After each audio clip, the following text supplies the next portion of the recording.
What up, and welcome to another Mograph Mocast. I'm Dave. And I'm Matt, and joining us today is my brother from another mother, Mr. David. Octane Jesus himself.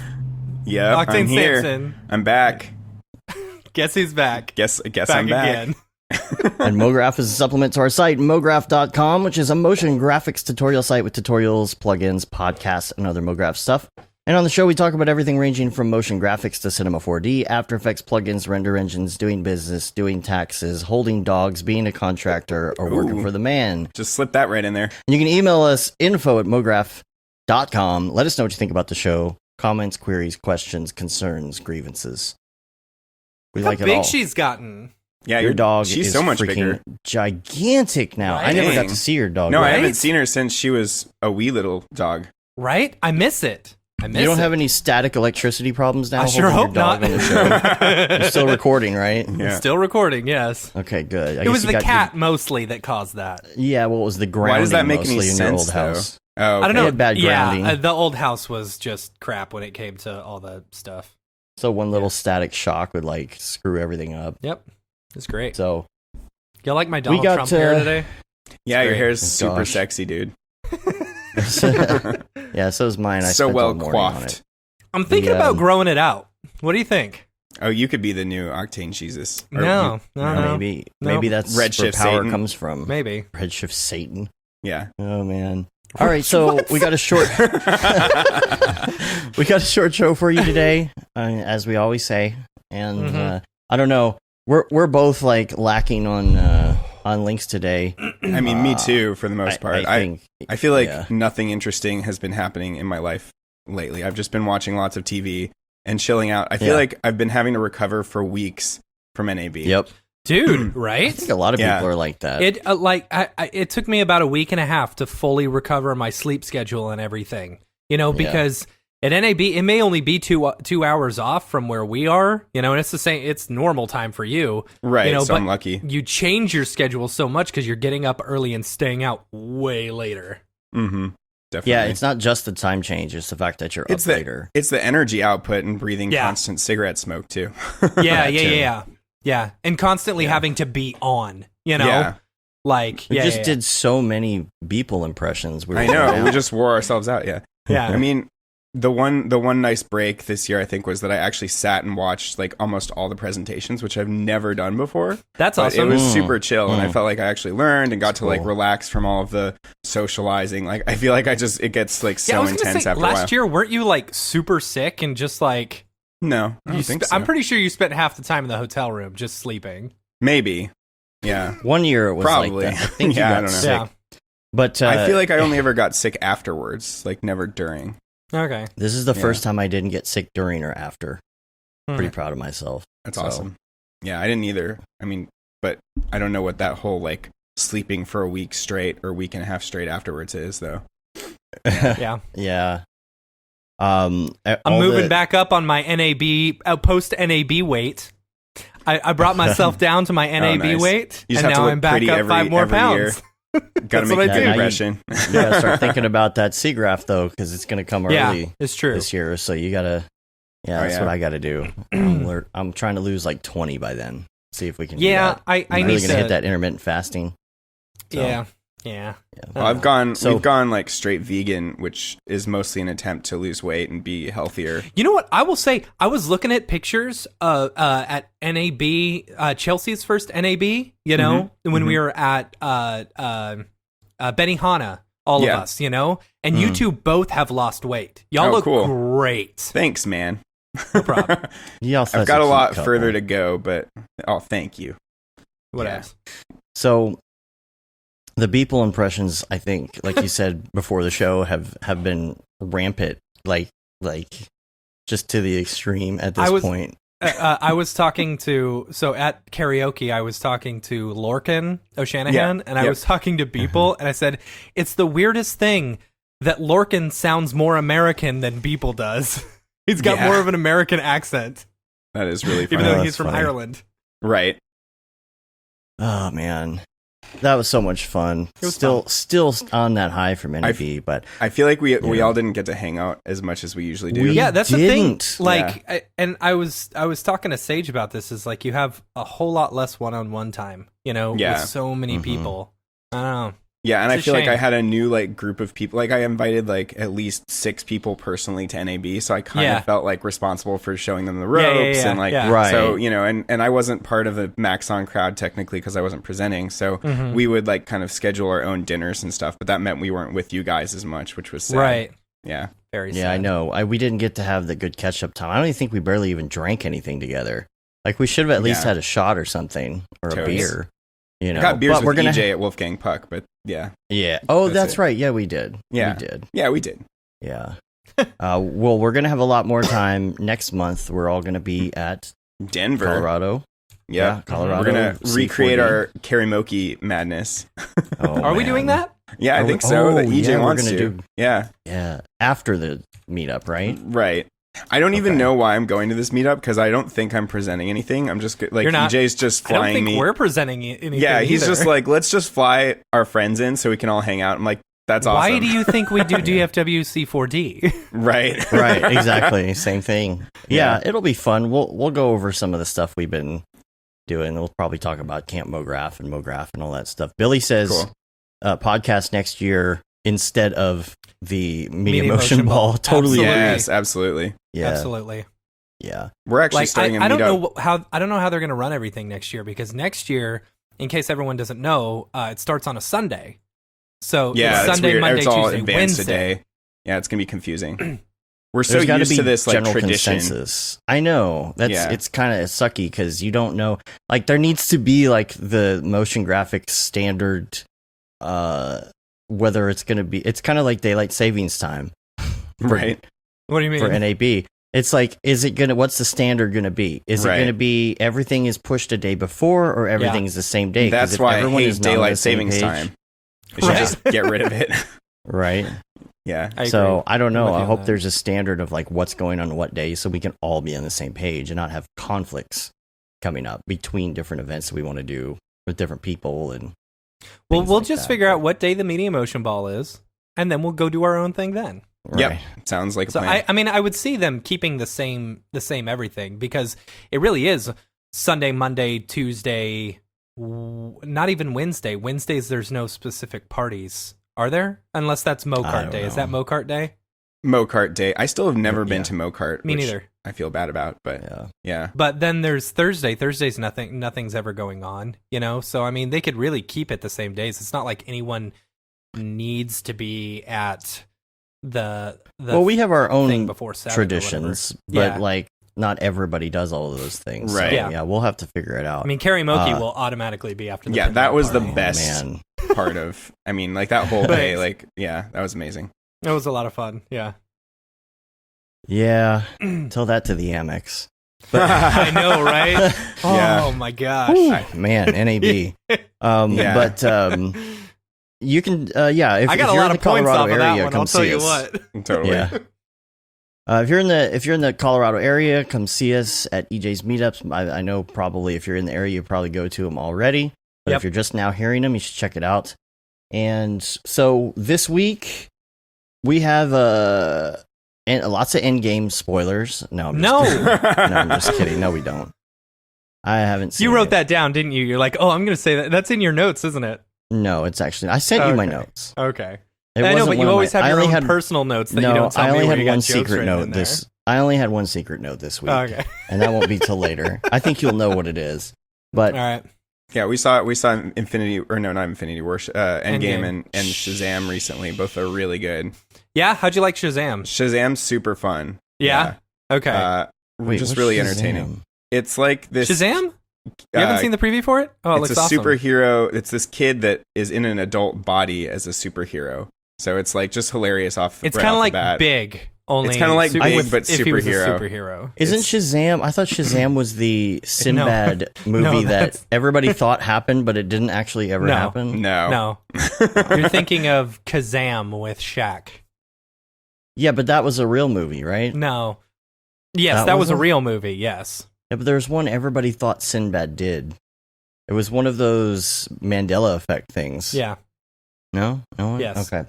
Sorry. So, let's talk about Camp Mograph updates real quick. Let's talk about it. Before we get into the meat of the show. Let's talk about it.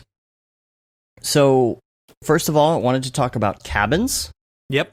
If you are still having trouble finding cabin buddies, Yep. make sure you get on our Slack. I know in the events channel, we've had 4 or 5 people talking about it in there. It's like, well, there's your sign. The 4 of you are looking for cabin buddies. Y'all should y'all should meet up. So that's a really good place to do that. If anybody is looking for other strays, so to speak, Strays. you know, who want to pair up and get themselves a cabin, let us know. I found a stray. So we've got some other really cool stuff to talk about today, including some new instructors that we added just today, just this morning. It's on the site now if you want to check it out. I want to check it out. So just added. Check this out. Added. Whoa. Just added Caitlin Kaju. She's going to be teaching our design principles class, workshop, sorry. And then Casey Hupke, we talked about last week. He's going to be doing our health and mental fitness. So it's a really freaking good lineup. That's like awesome. These was basically my dream team.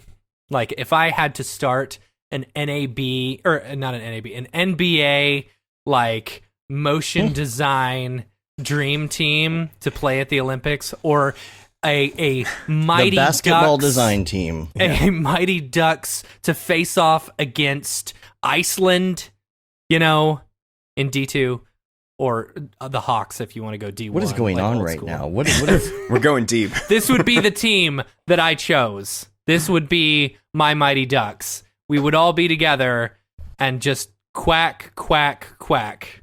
all right? I have no idea what's going on right now. I've watched a I'm lot sold, of Mighty Matt. Ducks I'm lately. sold. You said Mighty Ducks, and I'm like, I'm going. That's funny. Now, here's the So- thing. There's lots of people going already or teaching that are really big into D&D. And Yes. so it sounds like the underground rumblings is there's going to be some sort of massive D&D thing going on. Yeah. Wow. And I know nothing about it, but a couple people, like Satine is like super into D&D. Yeah. And Caitlin is too, right? We talked about D&D, I think, on the show a think little so, bit. Yeah. And then I don't know who else is. I know that Billy's into it, right? I've never played D&D, weirdly. Either You have I. haven't? Like, No. I haven't either. I mean, are See? they? I know- Can we do like a noob D&D group for people that have just never? Yeah, Like, That'd totally. be fun. Except with maybe I've been- one person that's the what's the The leader? DM? The DM dungeon. See, I know enough of master. the terminology, but Yeah, that's all I know. Cyrus See. plays a lot of. He's got a club at school where they all get together and play Le Dungeons and Dragons. Le Dungeons and Dragons. See, I was- Billy says that Caitlin is part of his online group for There you D&D, go. So Cool. yeah. Dude, it's going to be awesome. Oh, that's going to be fun. I think there's I going to was- be I lots was talking of to like, Hupke 80s about nostalgia. I was talking to Hupke about doing a Magic the Gathering like group, you know, while we're there. Oh, I that's That's think that another would be one. cool. See, I was a Pokemon trading cards kind of guy. You know what? But if you like the Pokemon game, Yeah, I know, you it's similar. you would like Magic the Gathering. Yeah. Now, did you play the game, Yes, or did you I just got very collect into them? it, and like I went to those like Okay. weird what were the like Pokemon Competitions? trading card leagues, not Yeah, yeah. competitions, but like everybody just wanted to trade, and there were just a few people that would actually want to battle that I would Yeah. try and destroy. See, when I was a little too old for the game. You Mhm. know, my younger brother was Yeah, me playing too. it, and he just liked collecting them. You know, like those Yeah.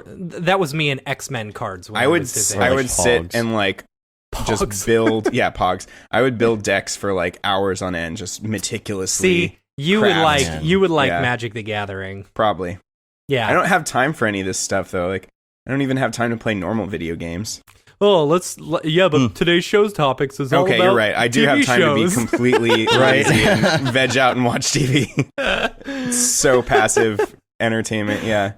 That's funny. Yeah. Yeah.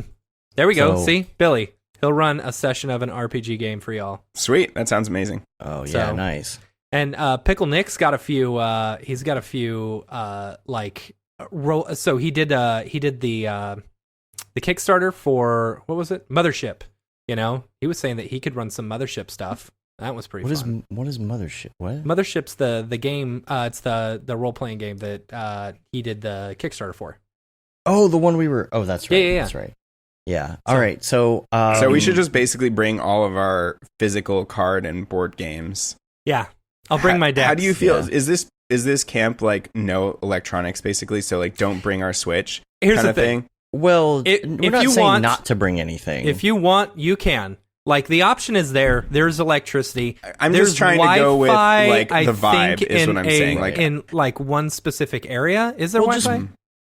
Yeah. There's Wi-Fi in certain If the places. vibe is like unplug from any kind of electronics, then that makes sense to me. Like it's like a good hard reset button is like the nature. Well, of this decide for camp, yourself. Right? It's like, you know, if it's the end of the night and everybody's just chilling in the bunk and you're going to play some Switch, or someone wants to have like a Switch competition in the cafeteria at 6 o'clock, that's one thing. But we're just saying we're not going to sit in front of our screens the entire time. Totally. You know, and we're not going to learn workshops on screens. That's really the general. Yeah, that makes sense. I mean, it's not like we're going to be like the, you know, computer Nazis or something and come through and take everybody's stuff. He brought his computer. Right. You must leave now.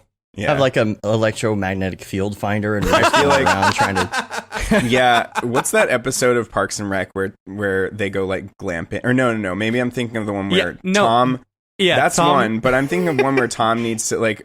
And he brings DJ Roomba, right? No. I'm thinking of one. Ron Swanson like isolates him from technology because he's so addicted to his phone, and so he's like, I feel like that's what. He brings him out to his cabin or something like maybe that. Maybe I need that. Like maybe I should just go like you know, it's like a cleanse. Yeah. If you're on the fence about the Switch, I would say just pack it just in case. Yeah. All right. Yeah. There you go. See, Phil says the campfire is everyone's phones and laptops. That's Dude, funny. I will tell you, like, okay, so back when I was poor and younger, you know, I was renting a house with a bunch of my friends. And, you know, I was stupid and forgot to pay the electricity bill multiple times. And the best thing about it was when all the power would be out, we wouldn't have Wi-Fi, we wouldn't have anything, and we just set a fire in the fireplace and we would just chill and talk for like hours. Like that was the best. And I promise, like, you know, there are like 4 or 5 different spots for campfires at Camp Mograph, and it's gonna be awesome. That sounds rad. So how is it gonna work with like one industry leader leading the entire fireside chat? Well, we're still working out the whole thing. There's one big area. It's like a amphitheater type situation. Cool. Well, it's not really an amphitheater. It's not that big, but it's enough. But it's a big benches. general meeting room where with like little bleacher seats and stuff like that. But it's outside, right? I thought it was. No, it's inside. Oh, it's inside. Okay, there's something outside that's I'll be right back. I thought there was something outside with the benches and stuff, and it has like the I think it has a fire next to it. Anyway, we'll you know, we're fine. Figure it out. Yeah, Mark was out there. He assessed the situation for all of that. So no, I like the questions though because it helps me. Yeah. No, I'm just trying to picture like say Ryan Summers is leading a fireside chat. Is it because like fireside chat kind of seems like it'll be intimate, but then if you've got 200 people, then it's not that intimate. Well, here's the thing: 200 people is the absolute. I understand that's the maximum. Right. That's if everybody adds like a person on every bunk that they have as well. You know what I mean? Plus, there's other sections. So I mean, ideally, 200 people, but I don't think that not every camp is going to like. There's 5 people cabins, there's 6 people cabins, and not every one of those is going to be like a 6-person cabin, and then they also bought 6 tickets for their other bunks. Yeah. You know what I'm saying? I was just wondering, like, what if you did a thing like where all of the people that are leading fireside chats lead chats every night, and then you break it up into smaller groups so it's a little more intimate so people aren't so intimidated to pipe in. Because if it's this really big group and like someone's leading a chat, you know, I mean, like, it's cool if you want to have someone like kind of, maybe it's more like a presentation sometimes, but if you want it to be intimate and for everyone to like be able to feel comfortable kind of piping in, kind of like they do with Monday meeting, you know, then you'd want to break it into smaller groups. It will be a little more intimate. And we found a spot that I think is pretty good for that. And the thing about the fireside chats too is that's when we kind of like, have a little bit of alcohol, right? Like break out the kegs and stuff. So one of the things about the campfire chats is we're kind of all going to be gathered around, but what generally will happen in that situation is like, a couple people go over here and start hanging out and talking and over here. So it kind of starts as the campfire thing and it spreads as kind of like the hangout for the night. Cool. It kind of turns into that. So it might start with, we start all gathering around and, one of the campfire people are talking, because it is outside in an open space, like that many people, it doesn't feel as crazy when it's outdoors. It's not like we're all sitting in chairs. So totally. And then, once we start the conversation and we, get into different topics, I think as the hours progress, it'll kind of like just become the outdoor party with the campfire. You know what I mean? It's going to have this general, and that is something that we were facing. It's like we have to kind of limit the amount of tickets because we want it to feel intimate, For sure. So, and then, what else was I going to bring up? Because, of course, the new promo video. So yeah, I've been working on these for a little bit. Y'all have seen some of the ones that are coming out later that we're not showing yet, but working on a series of promo videos for this, and I'm gonna do the rough draft. It's not actually done rendering some of these at the right sample rate. I got a couple other tweaks to make, but I really wanted to show it off today on the show. And David, are you excited about Camp Mograph? I'm very excited about Camp Mograph. Yeah, I'm not even at this point. I'm not even sure if I'm gonna go to half res. Like, I mean, I love really? half. Well, no, I guess I will. But it's like the thing that I feel like I'm not loving half res as much every year. The thing I love about half res is just chilling with everybody, like before and after half res. So it's like, I love Chicago, and like at Chicago in September is amazing. Yeah, really and going on those like riverboat tours and like just going to restaurants and hanging out is like my favorite part. But half res isn't necessarily my favorite. Mm-hmm. And the other thing too is like, think about the amount of people that are at half res. There's way less people than half res intimacy. Yeah, Camp Mograph it'll be a much more intimate probably setting. about half the amount of people. So and I'm outdoors, definitely into the more like I like one-on-one. I like more chill and intimate, things. And some of these events get a little overwhelming. We've done that with the classes too. They're going to be split up in such a way to where we're not workshops packing. Right. I'm sorry. I got it. Workshops. Come on, get your lingo right. Campfire. Every single day. Every single day. I can't get that show. I can't get that thing. Yeah, I'm really excited. I'm really excited. Yeah, I really want to go. Sounds like a lot of fun. It's been in my head for 2 weeks. I can't get my own creation out of my head. Yeah, Cyrus was repeating it and singing it and thought it was hilarious. So if you like passed the 13-year-old test, then you're definitely cool. So just wait, y'all. Yeah, just wait. Do you know why I can't say anything? Do you know why I can't get past the whole thing? With the whole problem when you have one of those in your head is that you have to resolve it by listening to the song to let it end, true. so your brain resolves it. But then this that is made to be on a loop. Perpetuates it. Yeah. It's like the so song I don't that never know how ends. to resolve. I'm gonna have to build a version of the song where it ends and listen to it. Yeah, just at a just for your explosion own, satisfying resolution. Yeah. Yeah. God, I wish these things wouldn't autoplay. Okay, here we go. So I want to show you the premiere of the new series we're going to do. There's going to be probably 6 to 8 of these things, unless I, get a wild hair and want to do even more.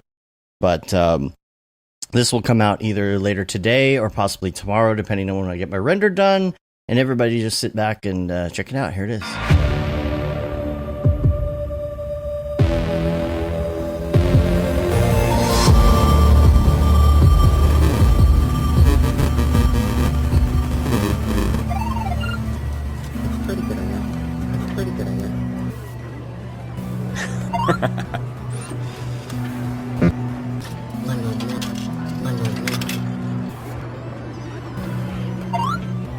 Is that Mark? Oh, that's hilarious. I didn't hear you say it's pretty good, I guess.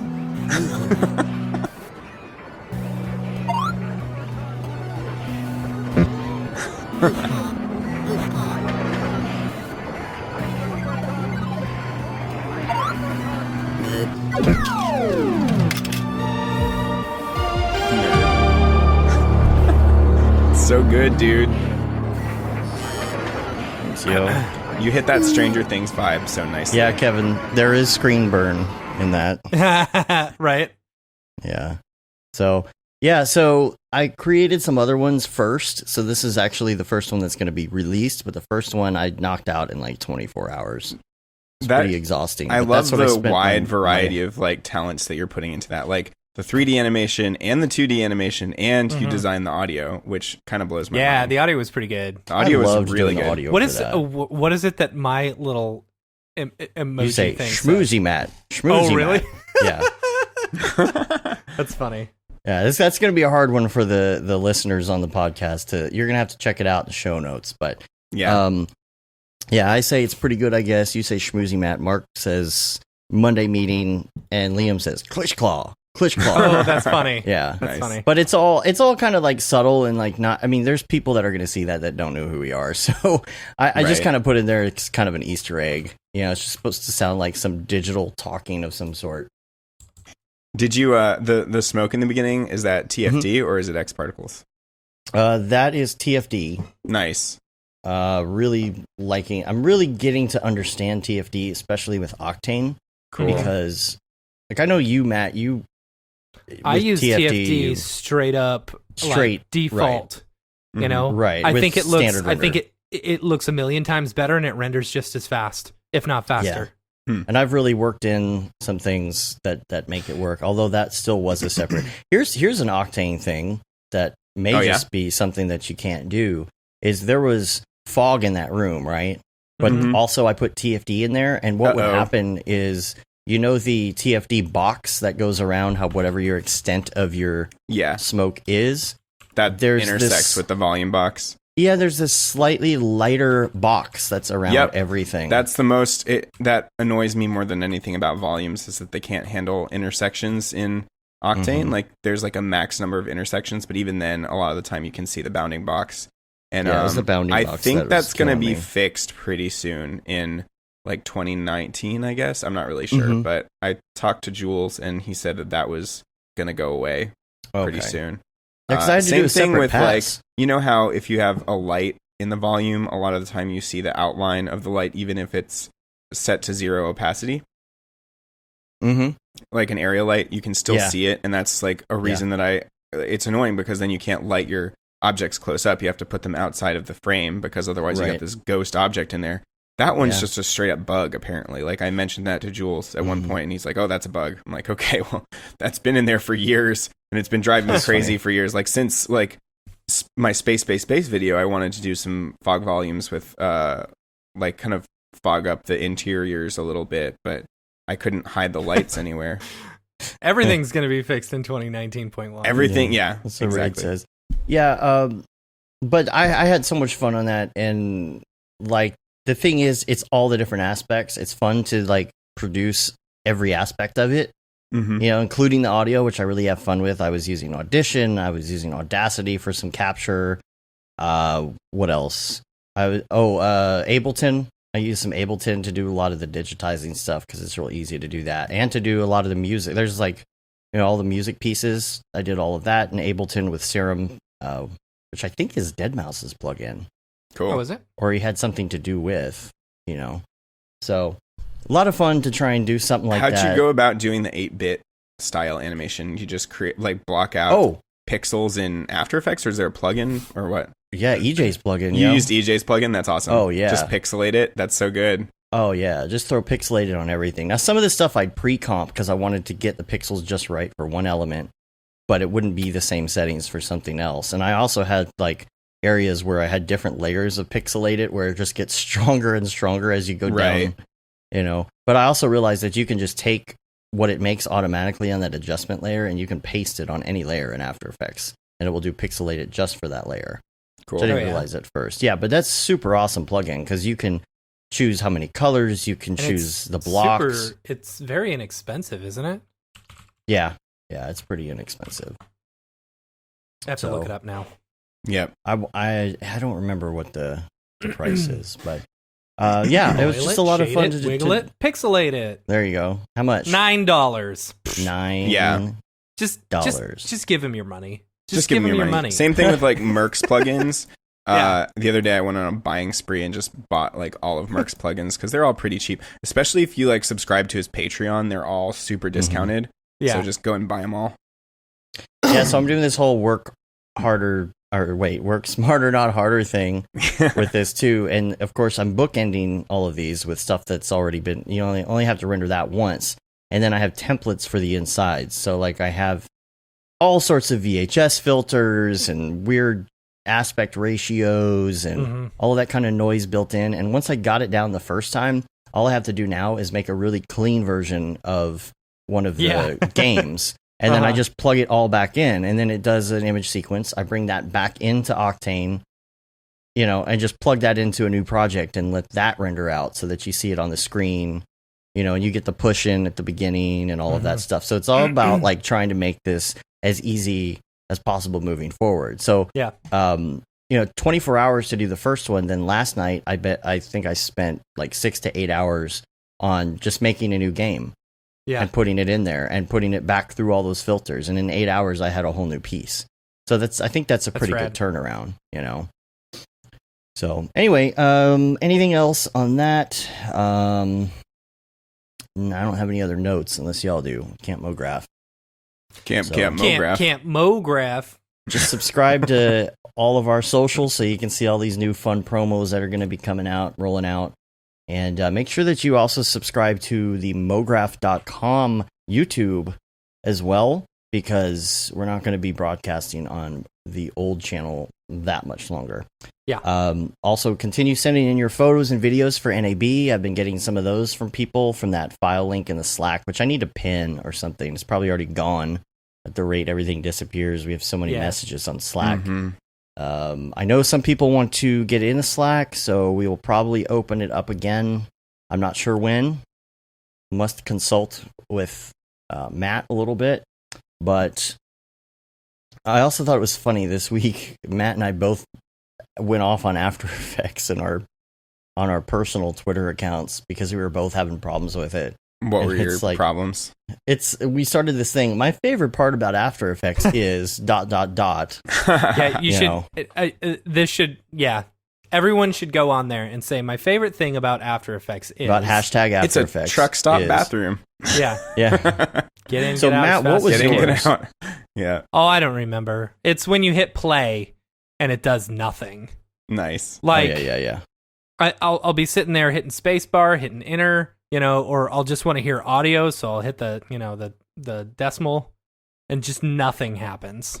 My favorite is how it pops up at you, like on Windows specifically.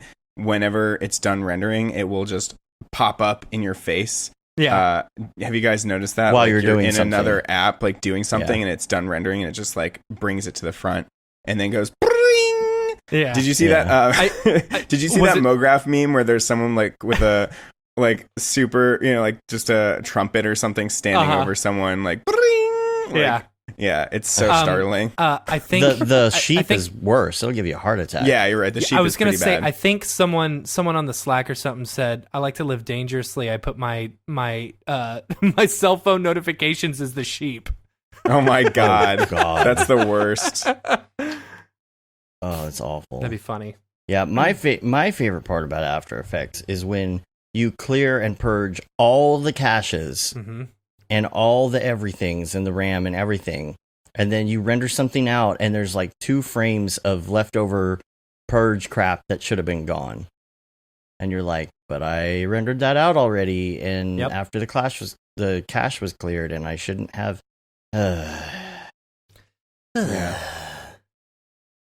Yeah. Raid Zero says it's one of the only apps you have to buy plugins to make sure that it works the way that it should. Right. Yeah, I get super frustrated with that app, man. When's Calvary coming out anyway? Not soon enough. Not soon enough. Forgot about that. Yeah. So let's move on to some Ravcock. What's your flavor? What's your flavor? Nice. Classic. At least we didn't lose that one. Nope. So I am in the process of upgrading to 2018.1 because I really want to get into some of the new stuff now that got some projects out of the way. Cryptomat is amazing. Yes. Dude, Oh, once cool. you get into Cryptomat, you're going to be like, I don't know how I ever lived without it. Mm-hmm. Yeah, there's a good tutorial from the Pixel Lab on using it. It seems pretty straightforward. Though Yeah, the plugin it for only After takes a Effects few is- seconds to set it up. The plugin for After Effects is like pretty limited compared to like the one for Nuke and Fusion, but still, it's pretty cool. Yeah. Oh, and I just happy don't- birthday, Ri-Fi, by the way. I'm just Happy thinking. birthday, birthday. Ri-Fi. Rifey, Mm. Reefy. Reefy, Weefy. Hope you're out doing something fun. Yeah, but Cryptomat though. That Yeah. Cryptomat, though. I just man. don't do any compositing. That's another Mograph meme. Is like there was one with SpongeBob, and it was like the secret to creating good renders. And then he opens up the case, and inside there's the word compositing. And then he Oh. throws it. Ah! No, yeah. Oh, no, that's I just the- wrote. yeah. All I did was write triggered on it. Did you see the last Mograph memes? I don't. It was the one, I think it was yesterday, where it's got this guy stepping up like a whole bunch of stairs. Yes. Let me find it. On the daily render. Yeah, just on the daily skipping render, it all says of- my everyday renders, and it's idea is the bottom one, and then the next step, design, composite, refine, and then the last one is bash render post. Yeah, and he's just just skipping over all all of the them. important I loved steps. that Beeple commented and said, ha Oh, he did? ha ha ha. Yeah, totally. Oh man, that's good It's stuff. true though. I mean, if you're doing a daily, it's pretty hard There you go. to There get you in go. the design. Yeah, Yeah. that's funny. Yeah, Yeah, it's so like we're other- not iterating here on these dailies. Yeah, freaking dailies. What what else is going on in the world of Octane, Mr. Octane? Jesus, are you excited about 2019? I am. I can't wait to try the vector displacement and all the other crazy Yes. features and the full iteration of Spectron. Like right now, they do have a volume spotlight in there in 2018, but it's Mhm. still Right. it's a little janky. And I can't figure out how to get like noise in the volume. I tried like putting like a regular old volume object in there, but it kind of overlapped weird with the spotlight and like dimmed it down, so they weren't like interacting properly. And you Sounds can like a like samples thing or something. I don't think so. I think that it's just still like kind of in its early development mode. It kind of feels like a standard render volumetric spotlight at this point. And like you can increase the cone angle and stuff, but it doesn't really match visually with the viewport. So like the angle in the viewport is not the same. But yeah, I'd say like the only benefit right now of the spotlight over your guys' plugin is that it's like extremely fast and clean. You don't get that like nasty noise towards the top and then when you're it trying to have a works volume in 2018 too. Oh, right, because yours doesn't work in 2018. I mean, I haven't had time to mess with it. I think some people have been able to use it, but Mhm. I have to kind of get on the possibly final version of what that is. I think it's going to change a lot, because the reason there was noise is because it's kind of this hack that allows you to kind of mix some Cinema 4D stuff. Yeah, but- then we start focusing know. on the 3.07 crowd, right? Right, yeah. No, I think what we'll do with it is we'll probably keep the features that we like, but then implement it into the new Spotlight system, and that's then a good add idea. a whole bunch of other stuff to it. so Yeah, that it I still mean, like has they that don't value. have gobos right now. Like that's Right. that's a really Right. big thing. Is like having different, like thinking of Andrew Kramer's Nebula Mhm. plugin. Having like different noises and ways to break up that volumetric light is Right. really important. And that should be easy for us to port over at that point, Right. I think. So Matt Mills in the chat was... I know I saw that name, I'm like, what? You Right. stealing It's my almost- identity? Yeah. That's almost Matt Milstead. Yep. But yeah, he So, said, "Did you say vector displacement?" he said, did you say vector displacement? And I think the example was an ear, right? Yeah, there were lots of which is kind Oh, of funny right, and right. creepy. But I mean, the point is that it doesn't just displace straight up like your normal displacement Yeah. map. It can create like That- full geometry. XYZ. That'll I don't be know super nice because What kind of like, maps are used to create that? Like, I can only imagine something like a normal They're- map. That's what I was going to it's- say. It's Yeah. gosh, what is it? So you can they're I don't know how to explain it. It's essentially just 3 colors, I believe, right? And I don't know. It's like, works like a normal map, but it has more information in it. Yeah. So, yeah, I don't know. I'll have to investigate. I don't know. I don't know. I don't know. I don't know if there's any other Octane stuff we want to talk about. Now, you do have some links to some really good Octane stuff, but I've got those in the links section. Links. Dave's links. So, Dave Slinks. Dave's links. I don't know. Yeah, I don't have a ton of stuff to talk about. I feel like we already covered all the new 2018 features on a previous podcast, right? Mm-hmm. Maybe. Yeah. Sure. Though we've already forgotten the about it, Vectron probably. stuff. Did you see the that reminds renders me of that something. Smearballs is doing with the Vectron Yeah, stuff? Smearballs actually. No. I did. Yeah, he's doing a compositing very it in. it looks. It's super cool. I commented on a Twitter post. I was like, dude, this is the only way I accept the use of Vectron, making it not look like Vectron. Yeah, I mean, yeah, I see. It's still limited, but Smearball has actually sent me this big list that I need. This is a link that I need to get in there for you guys. It's a big list of different code that you can put into Vectron, different maths to get, all sorts of looks. So cool. It's just a big list of formulas, and apparently you can colorize it in certain there are different parameters for colorizing different parts of the Vectrons and stuff too. So I wish that that had been out before my tutorial, because I would have included that too. But yeah, is this what you're talking about right here? This thing? Yeah, isn't that cool? Oh, that's rad. That is pretty cool. Yeah, that's super cool. But I mean it. Yeah, exactly. People are just not creative enough a lot of the time with these features, and they just they're like, here's Vectron and a daylight, But yeah, Smearballs is actually using it as a design element, which is what it should be, Yep. Yeah. Yeah, that was my question in the first place. What do you use it for? But what exactly would you say watch you my do tutorial here with Vectron? and you will see what it can be used for. Because Guardians of the Galaxy 2, for instance, they used it in all the environments. The entire planet of Ego is all fractals and different fractal designs that look crazy complex and cool. It's used all over the place, like Doctor Strange, really trippy environments, or concert visuals, or there's definitely uses out there for it. And it's just, the problem is right now it's not that art directable. There's a few different formulas, but this formula sheet might allow us to do some really cool things. Mm-hmm. And create and Billy says that forms. it's a vector RGB displacement map. I just don't understand, I guess, how to go about but creating who sells those, or who it's what's cool about that being included is you can export vector RGB displacement maps in Cinema when you're doing the sculpting stuff. So similar to the stuff that I showed off at NAB, during that quick 5-minute thing, you can't use those in Octane right now. Right. You can't take that displacement map because it's got to have all that extra information. So it'll be nice ZBrush because then you'll be able to do stuff yeah. like that. Yeah. Okay, that makes sense now. Yeah. I would guess I was more curious about the generation of that content. Right. Yeah, I don't know. Cool. All right.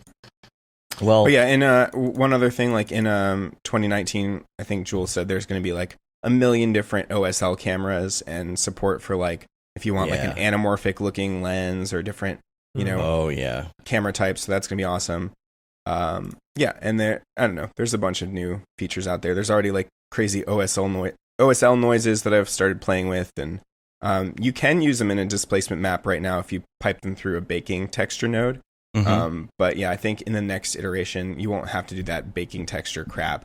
I don't know if you guys saw Barton's talk from NAB, but that made all of us Octane people pretty jealous, because he was using a displacement blender in Redshift to blend between two displacement maps and have one that was, he basically painted one that was much more enhanced so that it would it kind of felt like fields, but it would balloon up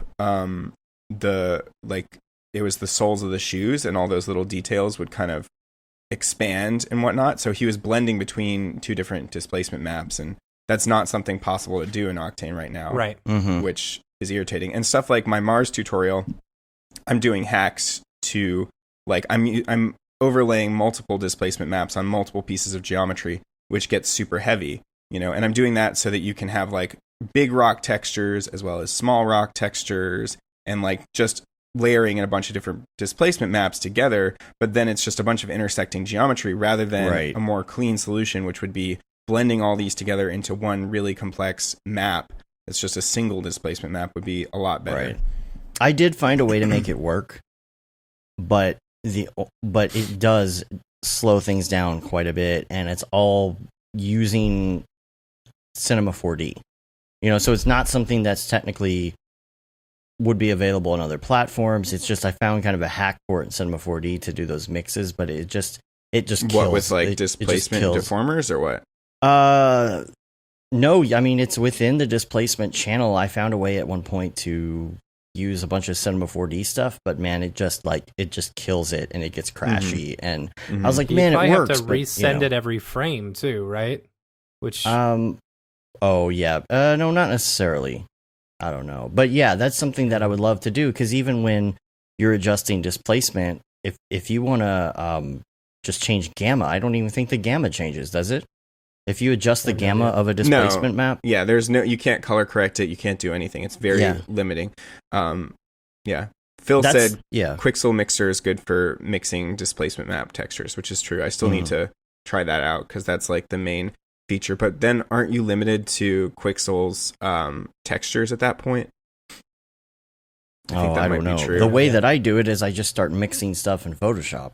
Right. That's definitely an option. That's, but that's a pain because you got to, that's a little bit too high on that layer. I got to bring that down a step, and then you change the gamma, and also then you save and refresh. You're flying blind by doing that.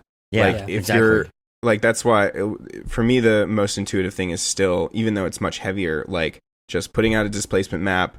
Like say you've got some big rocks, and then you want to add in some finer details. Just take that same texture and duplicate the geometry, and then make it smaller so that, and then paint up and down in Octane, like with the brush tool, like some of the geometry higher and lower, so that you're getting areas where, you've got one level of detail and areas where you have a different level of detail and stuff like that to create more variation.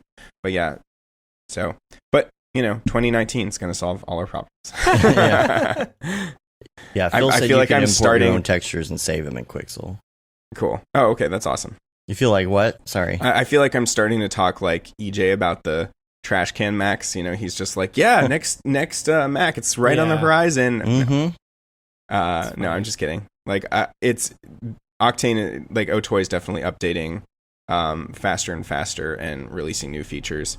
It just takes a while for them, I feel like, to get from the standalone to the plugin. Like Spectron's been out technically for a while, but all of the features to do with it are not there yet in the plugin, as far as I can tell. Yeah, and that's something where at least Otoy is working on that for the next version. As far as the Mac trash can is concerned, good luck with that. Exactly. I saw a bunch of people on Twitter still like defending Mac and stuff like that. They're like, yeah, I was on a PC for 2 years and I finally just gave up and went to a Mac with an eGPU. And I'm like, really? Why? It's like, so expensive. I don't get it. It is. It's expensive. And I mean, all it is like a launcher. I don't know. Yeah. I don't know. Yeah, that's just I get the other pieces of Mac OS. I get it. But the problem is that people are like starting to do stuff like this now on their Macs. Look at this monstrosity here. Someone has cut out the metal part of the side of one of their this is pretty similar towers. to what you guys were doing with your Monster Macs for many years. Exactly. But the thing is now it's just getting so ridiculous. So ugly. Yeah, and the problem is, like, you can't update to the newest operating system, so you don't get all the new features and stuff like that. And you can't update drivers any further. You can't update drivers past a certain thing. It's just like, I don't know. Like, I just...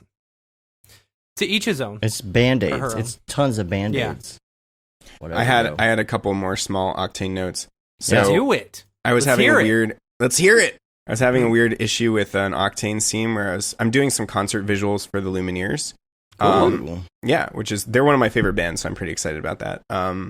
And it would render, just fine until it finished the frame, but then it would never save out and move on to the next frame, which was, I'd never run into that before, where it would just like hit the end of the progress bar and then never move on to the next frame. So I started just deleting stuff out of the scene like you do, like turning off network rendering, trying to diagnose and break down the problem. And then at some point I just deleted everything from the scene and hit render, and it still didn't work. It would still hang on the first frame. Like, what the heck? And I'm like, okay, well, at this point now it's like update to the newest version of Octane, or change version. So I switched to 2018. Same thing still happened. Jeez. So I was like, okay, you know what? Just copy everything to a new machine. I mean, not new machine, to a new scene, new project, and then hit go, and it worked. So I don't know, like some render setting freaked it out, or something about the project. I just never understand why some scenes can get corrupted or weird like that. Yeah. It's like ghosts in the machine. I've had that issue before where it'll just do the one frame and it just stops and acts like it's done with the render, but it only did the one frame. But usually for me, 9 times out of 10, that's had something to do with VRAM memory. Yeah. Mm-hmm. So yeah, that's it wasn't really weird. It was super weird. And then what else? Raphael Rao has a new tutorial that's really cool. I mean, it's a lot of it's like similar stuff that we've seen before on creating dirt nodes, but this time he shows you how you can use vertex maps to create dirt nodes, which is like now the vertex node is native in Octane. Before it was kind of a hack from Amit, but now it's actually like natively built in there, so it works a lot faster and better. And yeah, it made me want to experiment. I just watched Tim Clapham's Learn Fields in a Day, which how'd you like me, it was awesome, but it took me like 3 days, so false advertising. False advertising. I can't sit there for like 8 or 10 hours. You should email him saying, listen, Tim. Listen, I want my money back. Yeah, but right. I definitely did not learn this in a day. Yeah, exactly. But yeah, so it made me want to like mix different vertex maps, like use fields to mix between, how you can do like reaction diffusion now with fields. Use that to pipe that data into a vertex map like he shows, but then use that to mix between different materials like a metal or subsurface scattering, so that like something creepy grows over the surface of a metal and it makes it all translucent. And then you can also pipe that same data into like a displacement deformer, and have it like bump up in those areas where things are growing too. So just makes me want to go and do some experiments with like gross infected looking things like you do. Word. But yeah, he is the freaking Octane node master in Cinema 4D. Oh, he is. Yeah. Yeah, there's some cool little tips in there. He shows you solo nodes, which I think I've put that in my tutorials before too, but not many people know you can do the right click and solo node in Octane, which just gives you a look at kind of the luminance of whatever node you select, which is really helpful. Yeah. Yeah, that's and then cool. I don't know, the only other note I had was just about like I guess we all did a bunch of Intel work, which was really fun. Yeah. But like with Octane, I guess the note would be like I created a super easy technique for making blinky lights to add a ton of complexity to those greeble looks. And all that was creating one of those dot maps from either whatever that displacement what's that displacement thing called? JS placement. Oh, yeah. But I think I like Beeple's dot maps better. But like taking one of those dot maps, for instance, and then just so simple, Luma matting it in After Effects with a fractal noise, and just animating the evolution, and then all of a sudden you've got blinky lights. So that's really obvious and easy, I guess. But yeah, a lot of people don't think of that. Speaking of the Intel job that we did, you said you were using light linking and stuff. I actually used that for a project recently. And I really liked it. I mean, it was neat being able to light things individually. I mean, you add so much more to the project, having to light things individually, but it's nice being able to have that control.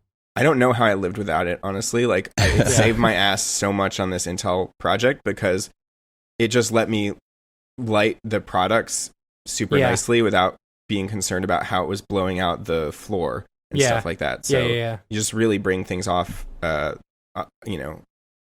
things up in the scene and off of the background that way. But yeah, with the blinky lights, then, you just export that as an image sequence, bring it back into Octane and blackbody emission, and then, then you just don't even worry about it. Like, it's an image sequence sitting in Octane and the lights are constantly blinking and it just adds coolness wherever you go.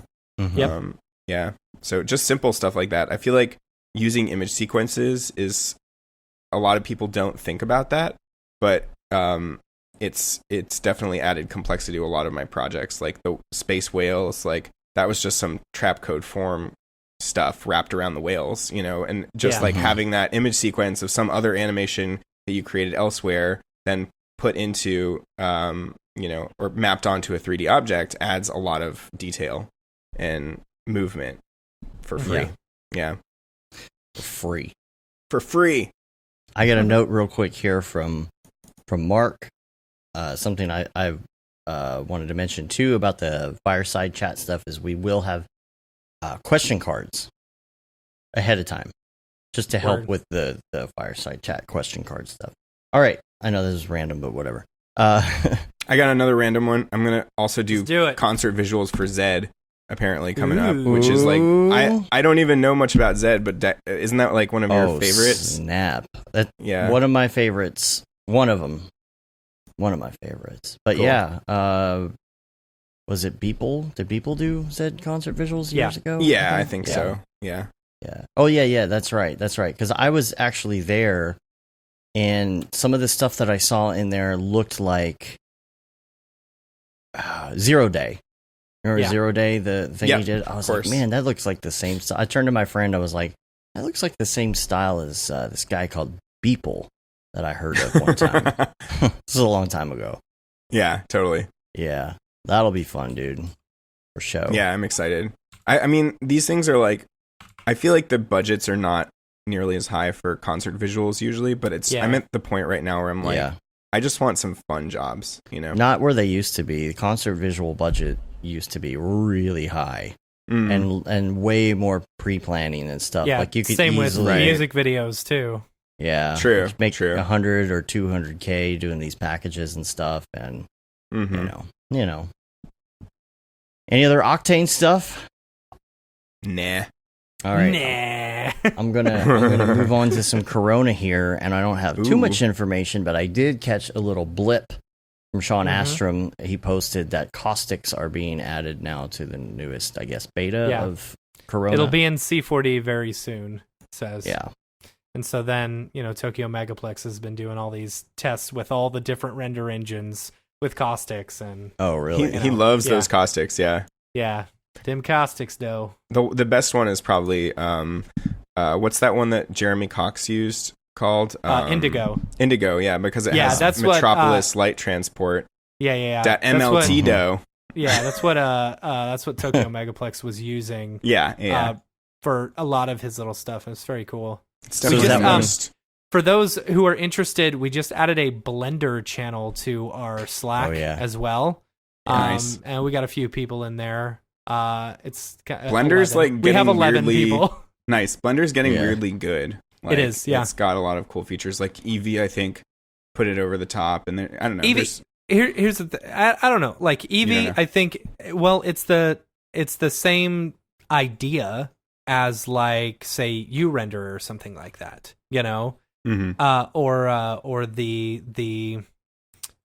new upgrades for the viewer and stuff like that. I think it's a lot of the same ideas, right? I don't know, maybe just a little bit more refined. So is that caustic thing that he's using? Is that like the best? Is that the best? Like as far as like accuracy or speed or Okay. Yeah, I think maybe speed as well. It's just the best at calculating light, realistic light more than almost any other renderer, it seems. Tesla Rock, the Slack is not open right now, but if you send me an email, I'll get you an invite. And then also Redshift, Matt, this morning you were talking about doing steps, how many steps there are with nodes sometimes. Oh, yeah. Hopefully that'll be like I don't know. I hate that. Here's the thing.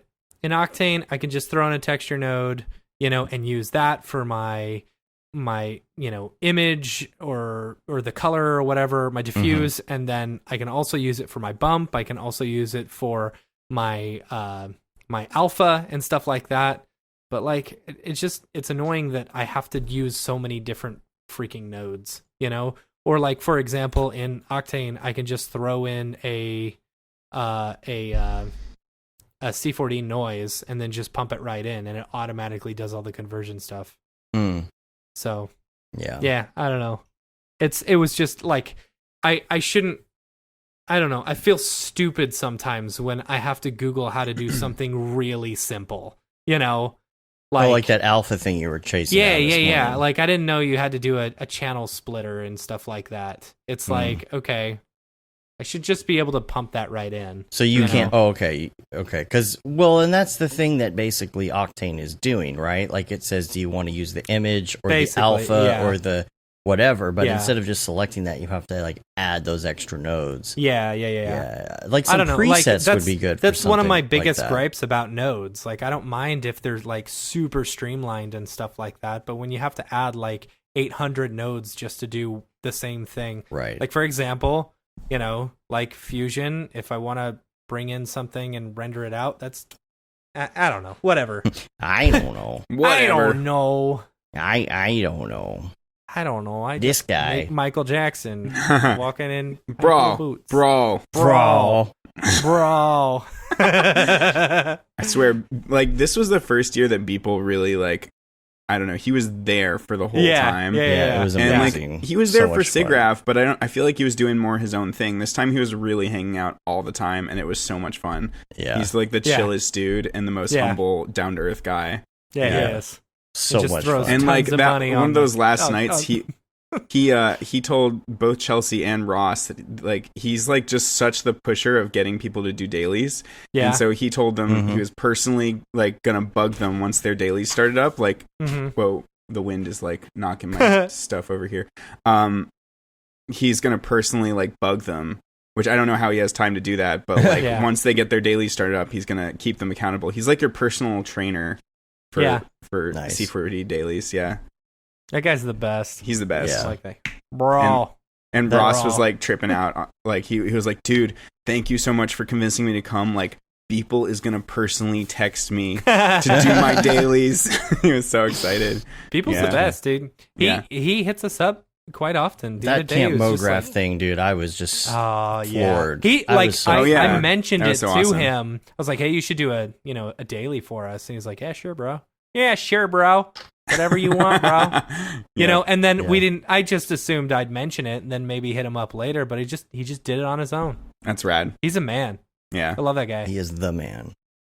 Yep. Segue into that. That's been. Is it a segue into People's People? It can be not into People's People, but I was gonna say that would have been a great segue. Yeah, I was gonna say that I actually got to finally work with him for 2.5 weeks on the FITC project before NAB, so that was really fun. They turned out really nice. Thanks. Yeah, I think that's releasing really soon. Actually, I think the conference is already starting, so that'll be fun to get out there. It's like his old school, not sketch and tune style, but like it's the style he did for Kill Your Coworkers, that original video, like one of his very first videos. It's like very flat shaded with a bunch of like cell render lines on top. This time we used Octane, but we like, in order to dumb it down, we just used diffuse lighting and like made sure it was just lit with a white texture environment, so that there was basically no directional light contribution. So very flat. Cool. And then at first we were using sketch and tune to do the lines, but it was taking forever, so we just switched to cell render, and it's like basically just as good if you multiply a couple copies onto itself in After Effects. So we just ended up doing that. And wait, post compositing? In post compositing? What? Yeah, I know. I was like, I have to like composite 3 things together. I gotta jump into After. Terrible. I gotta import 3 things. Oh, and I gotta change the frame rate interpolation on each. I'm telling you what, Ariew. Once you start using like Cryptomat and stuff like that, you're gonna be like, all right, it's all over. Here's the thing about over compositing though. If you are using Cryptomat and you're changing the levels on all your stuff, and you're like, you can break, like Barton said this too. Remember, he said like the more compositing they were doing with the Redshift stuff, the less it was looking real. So it can be a problem. Totally like if you're going for something stylistic, it's great. But if you're like going in there and trying to hand tweak all the things, and even stuff like light linking can make a more unrealistic result. I mean, totally agree. Totally agree. Yeah, I noticed when I was doing the light linking stuff, it's like, okay, this doesn't look as realistic. obviously, as it would actually look. Yeah, totally. So, but getting back to the Beeple project real quick, it was really cool because at the first video he's legit directed. Like usually he just does stuff solo. yeah. And he had Tokyo Megaplex on there doing a bunch of character animation and Houdini voxel explosions and making buildings folding up and stuff. And then he had this so good. Cool, yeah. I mean, I still feel like I think Beeple still did by far the most work. But yeah, it was fun to have like a team environment. And he uses Basecamp, which I hate it's the worst. Basecamp. It worked okay. It was fine. Basecamp is so crappy. What would you guys use? Dropbox Paper or Dropbox Paper with the client, and between us, sometimes we just use Todoist Teams or Slack. Yeah. Slack works honestly, really well Basecamp is so crappy. Like, here's my biggest gripe with Basecamp: at least the client that I use Basecamp with doesn't just use Basecamp. They use Basecamp, they use Wistia, they use email, they use 4 different types of things, and they probably text you. Yeah, exactly, that too. And they're just like, "Hey, I posted that. Okay, where did you post it? Oh, I posted it in Basecamp. Okay, hey, I sent you a message. Okay, where? In Basecamp. Okay, I don't see any pings. Oh, because I posted it in a to-do. Okay, well, let me look in the to-do. Oh, no, that is in a comment of one of the files that I posted in all the docs and files." And then people start commenting on the on the Dropbox links using that commenting system that nobody uses. Yeah, I gotcha. And then It's so dumb. I hate Basecamp. I don't know. It was fun on this project because like I feel like Basecamp encourages like all the emojis and the little short responses. So we're just like throwing lots of like, rocket emojis and whatever and like cool AF. It was just super like it was Beeple Basecamp, Yeah. I guess it depends on who's using it. It would, and like you don't need.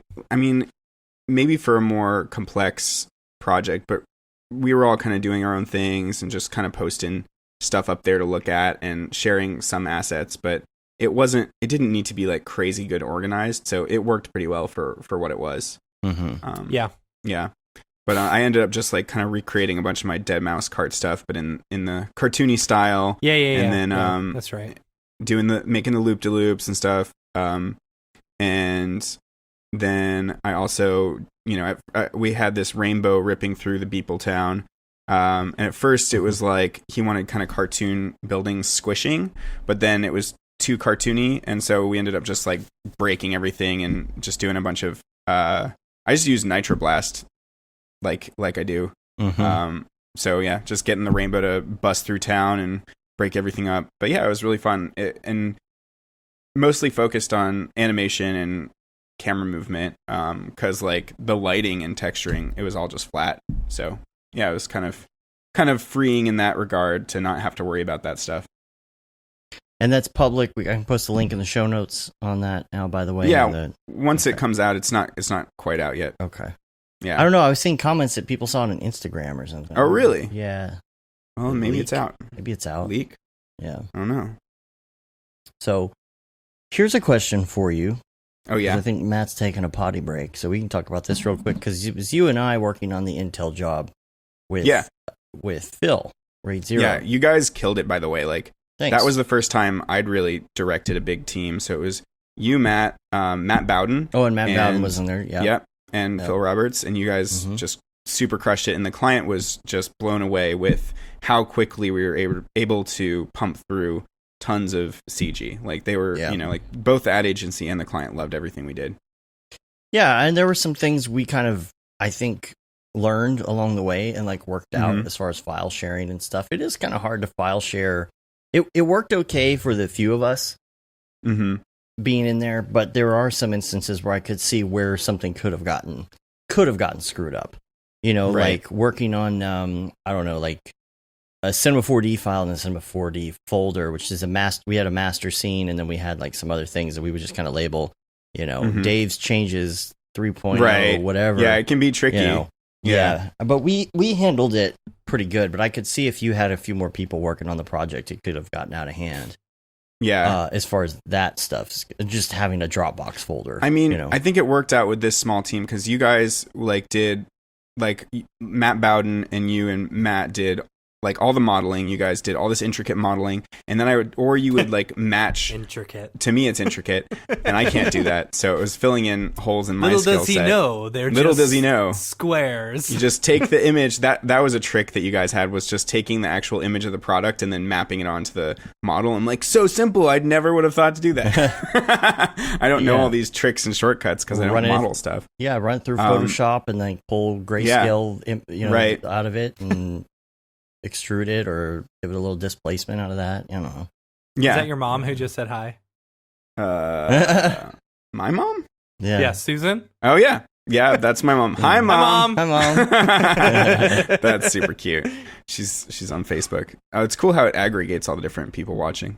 Yeah. But yeah, so I was saying, you guys were like recreating a lot of animations too, and then I would, from other product videos that they wanted to update, like kind of jankier animations that we wanted to bring into this new world and look we developed. So you guys would recreate those, and then I'd take that in, light it, and retexture it, and then set them all rendering. Fix all our mistakes, What's that? Fix all our mistakes. No, there were no mistakes. No, there weren't any mistakes.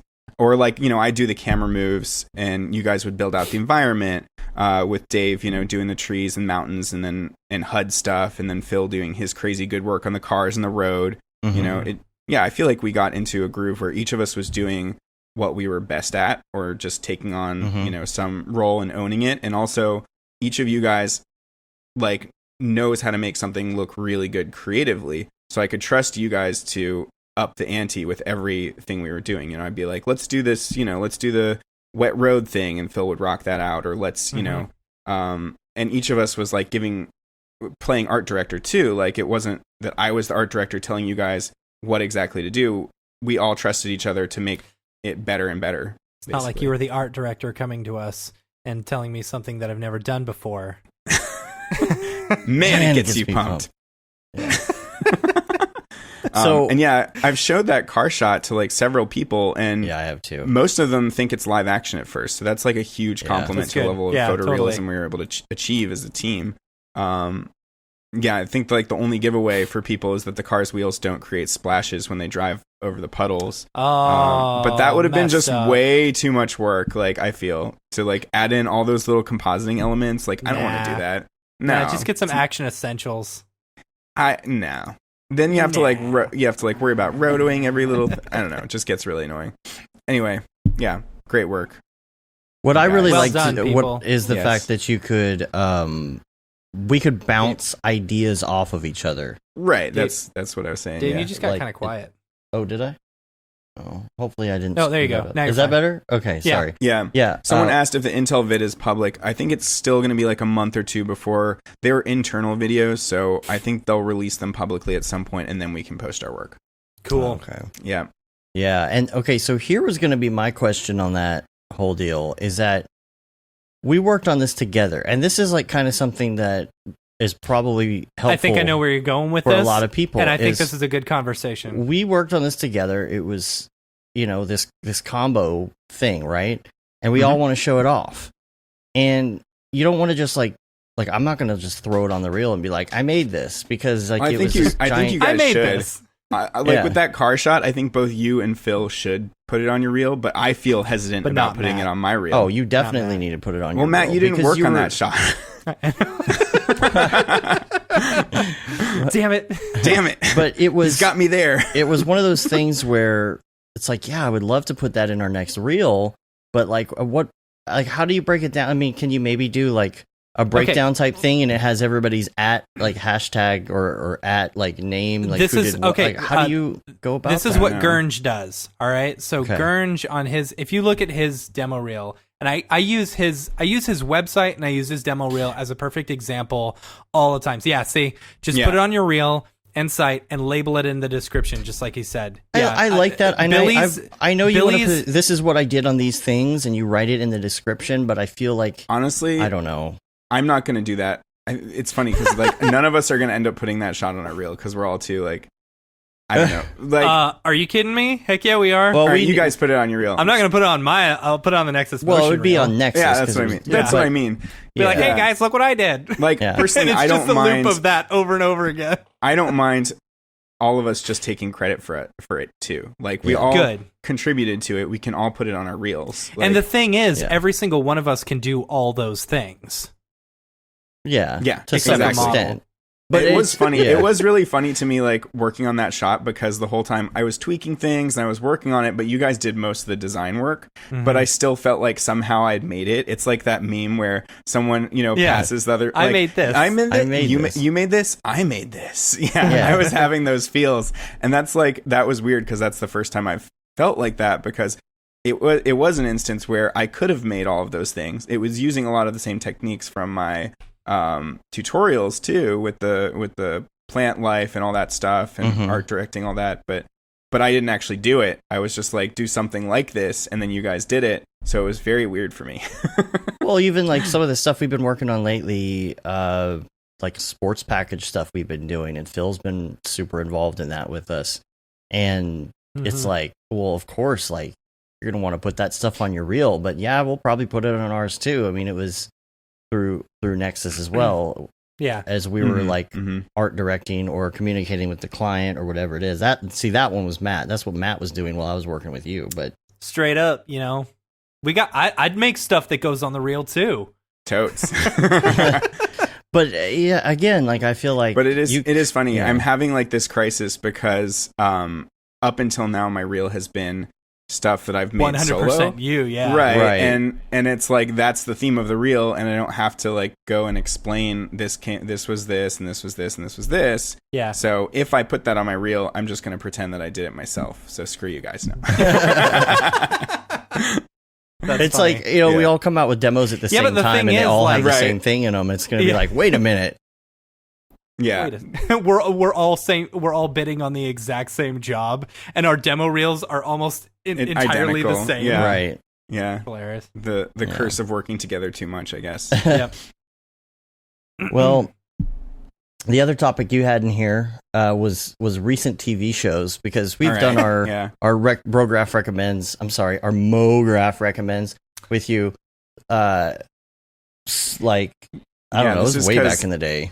This is because I've been so damn lazy lately, and Chelsea and I have been like, the post NAB haze, we've just been watching tons of TV shows. Even during NAB, we were like, gotta go see Mr. Robot. We would like take Mr. Robot breaks in between things. We skipped the Medium Motion Ball to watch some Mr. Robot. Is there new Mr. Robot out? No, I just never seen it before. Oh, okay. It was a show that I'd never gotten to, and it's like one of the best shows I think I've seen in years. It's great. I watched season 1. I enjoyed it. I got halfway through season 2, and like it's just like there's a point in both season 1 and season 2 where you just feel kind of beat down by the show, and you're like, come on, get to the point. Yeah, it does. And so I kind of stopped in the middle of season 2. I hear it's good, but I don't know. Yeah, 3 was great. Maybe I finished 2 and just didn't get to 3. I don't remember. You should keep going. It's really good. Yeah. But the cinematography is crazy. How they like isolate everyone and they short frame the characters. Do you guys know that term? Oh yeah. So like this would be my shot. Wait, let me turn this way. Get to the side. Go down here. There. I'm yes. down here talking to somebody. Yeah. Turn to the side. So for the people that can't see, it's like when an actor, for instance, an actor's facing camera left, and they're also on the left side of the frame, so they're facing the end of the frame. So it feels claustrophobic, and they would have these. Everybody's in a single shot. There's almost never a 2-shot where you see both characters. You know how most conversations are like over the shoulder, so it feels like you're including both characters in a single shot, and you have an idea of the geometry of the place. In this case, there's just single shots of each character, even if they're like just separated by a few inches. You don't know that because they're in their own little world and pressed up against the side of this box.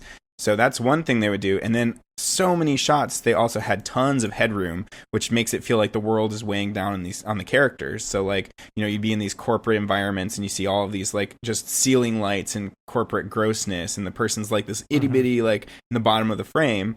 And I don't know, it's like it makes sense for the show. They develop their own visual language, and it's kind of disorienting, and it goes against usual film what you learn in school. It's like, what is you this? learn to do.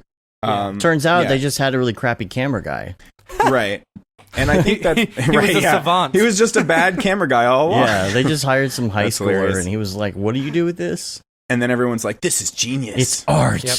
It's art. Yeah. Yeah, so I think that's a good example of like unique cinematography. But then like when I think of like I don't know if you guys saw The Handmaid's Tale, which by the way I freaking hate that show. Really? I hated it. I haven't seen it. I've heard good things, but like I feel like it's just like take every feminist nightmare that our society is going to slip extra backwards and multiply that by 1,000,000, and like totally over the top paranoid material made by social justice warriors. Like nothing wrong with being a social justice warrior, but when you just take it that far, it just felt gross to me. And like the main you're character, saying like to the point where you don't think society would ever actually go. No, it's so unrealistic and just like this paranoid material in my mind. It's almost like it felt like propaganda to me in a weird way. I see what I see what you're saying. I see what you're saying on that, because there's like I really like Madam Secretary, but it's very obvious that there are agendas that are being pushed into it. Like the other day, like they were spouting off all of these statistics and all this stuff about climate change, and I'm like, somebody's just feeding them all these climate change talking points into their TV show. And while it's great to have that in there, it really, really, really felt fake and pushed, and like there's an agenda and they don't really care about the story. They're just trying to propagandize. Exactly.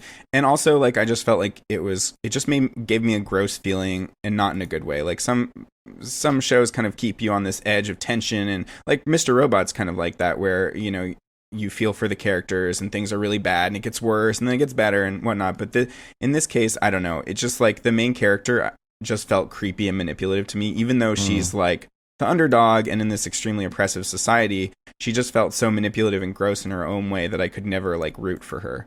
And the funny thing about the cinematography in this one is it felt like so weird, like early 2000s, where DSLRs first came on the scene and we discovered how to do extreme shallow depth of field for the first time. So all the shots are like low on wide angle lenses and up her nose with her stank face while she's like awkwardly staring off in the distance for too much time, like all in this uncomfortable shallow focus. It's like, why? I don't understand the cinematography decisions. Like, and yeah, it goes against the grain and it has a consistent visual language, but it's not one that I like or I think aids the story. It's like, we're trying to make this character look ugly. Like, let's make her look just as ugly as possible. Like, and Chelsea I says agree. this hilarious it's not flattering thing. For her. A lot of the shots are not flattering for her. So unflattering. And Chelsea calls it, you know how they're like, what's the catchphrase? Like in his eye or something, or under his eye. Chelsea goes up her nose. That's funny. Yeah. Yeah, anyway, Bob that's my rant Walmsley on that. Said same thing happened with him with Mr. Robot that happened to me, where he just kind of and he mentioned the OA. Now, Dave, you really like the OA, Chelsea right? started watching that. That's good, right? He said love season 1, but watched season 2 and spent most of the time looking at my phone. Like, here's the OA is weird. I'm the same way. I'm the same way. Yeah. Season 2 started and I was just I phased out. I don't know. I just stopped watching it. I don't know. I thought it was weird. Like, I watched the first episode or first couple episodes, and it's like, I can't get into this at all. Like, it starts off in one place and then goes somewhere else, and it's just like, all right, I don't get it. Isn't it Bob Walmsley is the X Particles dude, right? Yeah. I didn't get to say hey to you, dude, at NAB, but I really wanted to. And he's doing some really amazingly good tutorials for Insidium. I just discovered, like, I think Glenn, who's also on the chat, like sent me a couple of those the other week. And they've got some really good content, like doing some particle advection and really complex stuff in X Particles that, I think would supplement the GSG training series really well. So that's another one that I really want to get into. Sorry, I'm totally derailing us off of. No, it's fine. I like Bill's comment. Oh way, more like no way. Am I right? There you go. Bob Walmsley. Not to be confused with Tom Bosley, which the names you could easily mix the Bob Tomsley, Bob Walmsley, Tom. Okay. Also, did you guys watch Game of Thrones last night? Do either of you guys watch Game of Thrones? We should. I'm not going to spoil anything. No. I'm not going to. This is not a spoiler. Here's the thing. Like, I haven't seen Endgame, and I haven't watched even a single episode of Game of Thrones. What? Yeah. Well, here's the thing. So what? Me, when there are TV shows out, like, I really don't like watching them in real time. I like binging. You like binging? You know? Yeah. And so with Game of Thrones, it's the same with The Walking Dead, right? I haven't seen a single episode of The Walking Dead because I wanted to wait until it was over. But now enough people have said, "Oh, Walking Dead has gone to crap." Absolutely, because you don't want another Lost situation. Right, exactly. Yeah. I invested my life into Lost, and I got burned hard. Yeah. So totally. like, I'm on Reddit or something last night, and someone was like, "Oh, Game of Thrones is basically just Lost," and starts showing these characters side by side, and I was like, "Oh, I think I'm out. Yeah. But I'm waiting until it ends. If everyone says it's the best TV show ever made, I'll watch it. You know? So, but this is not any spoiler that I was going to say about Game of Thrones. This is another comment about cinematography. They went with this episode. It all takes place in the night. And you're giving it all away. And I think it was a huge mistake in terms of cinematography. Like, it would have worked in like the theater, but watching it on any streaming platform, it got so bandy and compressed looking. Right. You couldn't make out a damn thing that was going on the whole episode. So Chelsea and I we were like, is this because we're on Amazon? Like, did they just jack the quality? So I went and ordered a free trial of HBO Now, and it was exactly the same. And then I went and pirated an episode. I was like, all right, that's it. And I downloaded a 5 gig, high quality 1080p one, and it wasn't any better. Like, the whole quality got wrecked, and it's so frustrating for all the people that it wasn't better on that, dude. No, really? It was. I maybe didn't find the best quality version, but I was looking, and I feel like the only way to see that episode properly would have been, seeing a ProRes insanely 180 gig. For the artists working on it probably looks sick. Oh, they're probably throwing up really looking low, at that. I know, but I'm saying when pissed. they were working on it, it probably looked amazing. I can imagine in theaters that looking amazing. All of it super low light, just lit by fire or lit by, this overall ambient glow. And it's really cool in theory, but then there's all this high frequency noise and detail because they're in a snowstorm and the snow is whipping through everywhere. Oh, awful. So you got tons of compression and stuff like that. Exactly. You think HBO would know that ahead of time, considering their whole intro is the static that just doesn't work anymore? Right. You would think that they would look at their delivery medium, which is TV and streaming platforms. Maybe it looked good on cable. I don't know.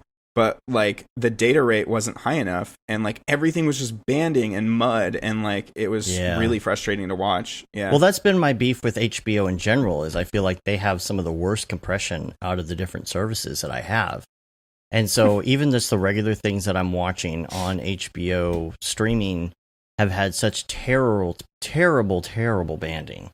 Raid Zero says he changed his TV to day monitor mode. Bill said. Even live on HBO, it was banding. So. Wow. Dang. Yeah, my mom says, you guys are so picky, lol. I would like to announce the newest podcast that me and Billy are doing. It's once Game of Thrones is over, we're going to watch the entire series of Game of Thrones from the end backwards. Nice. And podcast it. Brilliant. Yep. All right, then. By the first episode, you might understand what's going on. I've seen the first episode. Yeah. Right.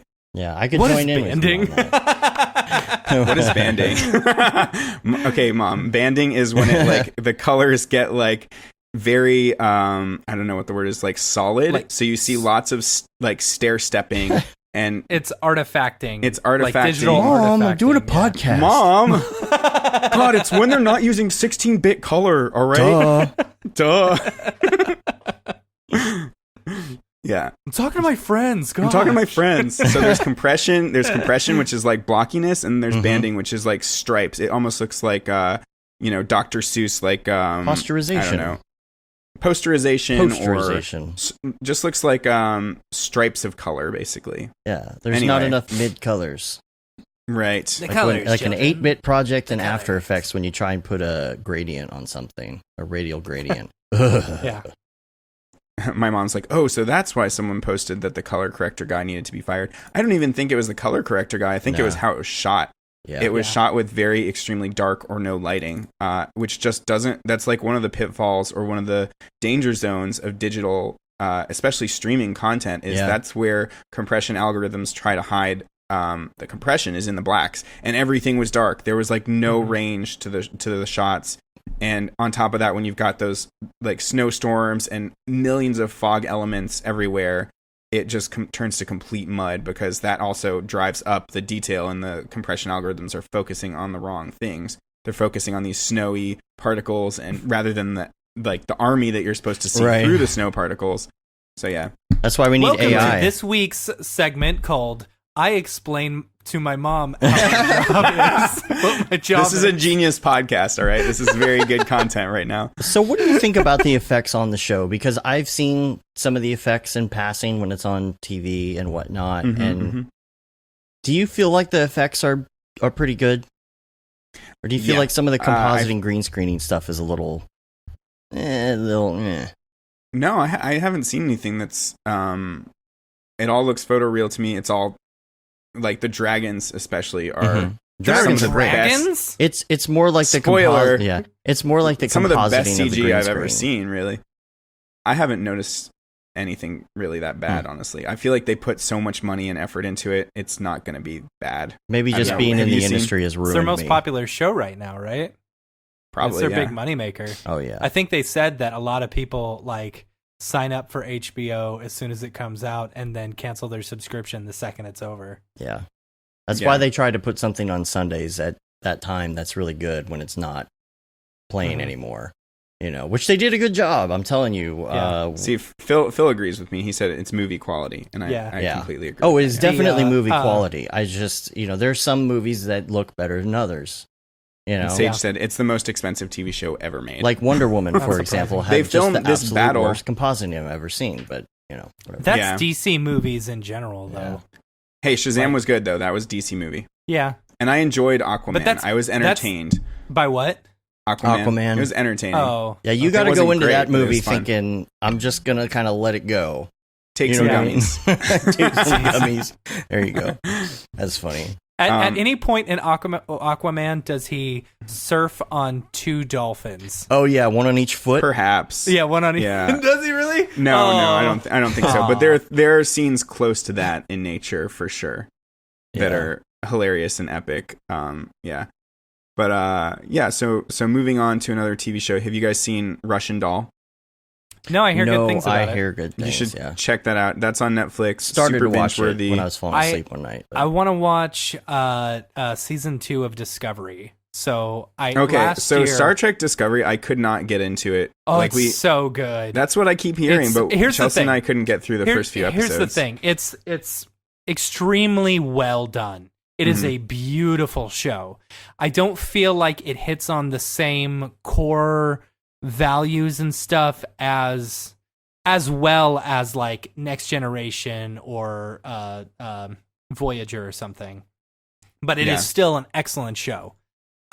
It's not those values because they hadn't developed the values of the Federation. No, yet. this was this. If I understand it correctly, it is the.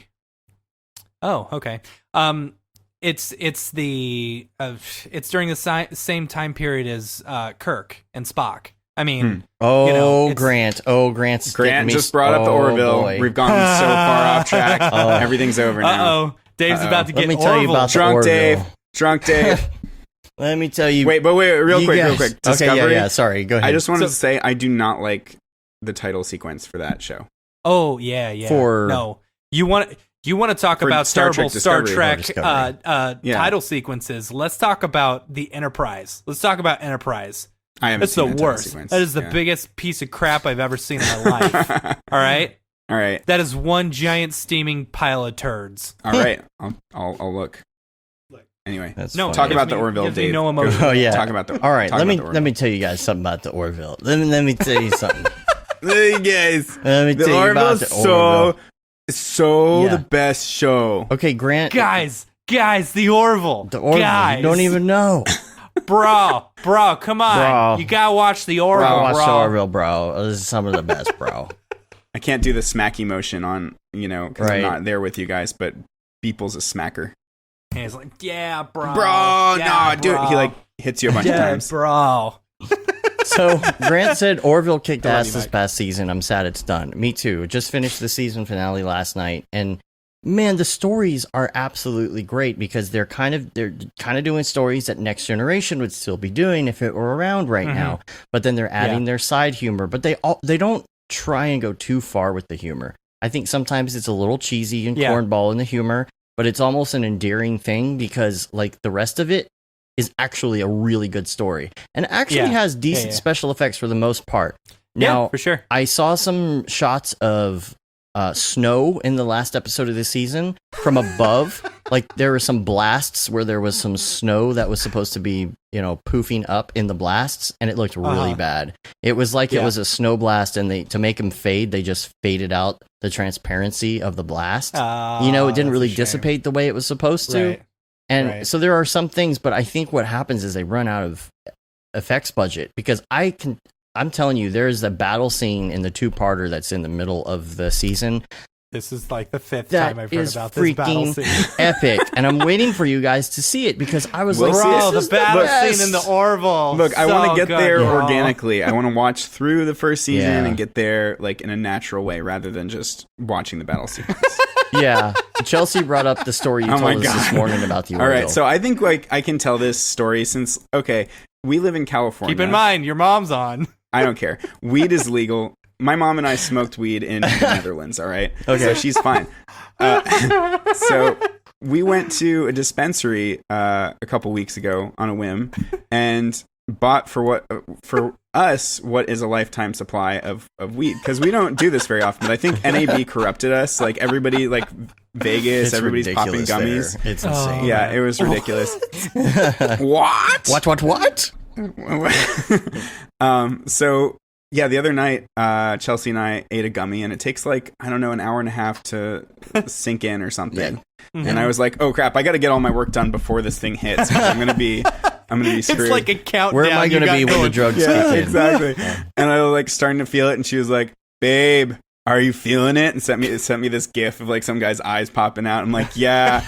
And she's like, come watch the Orville.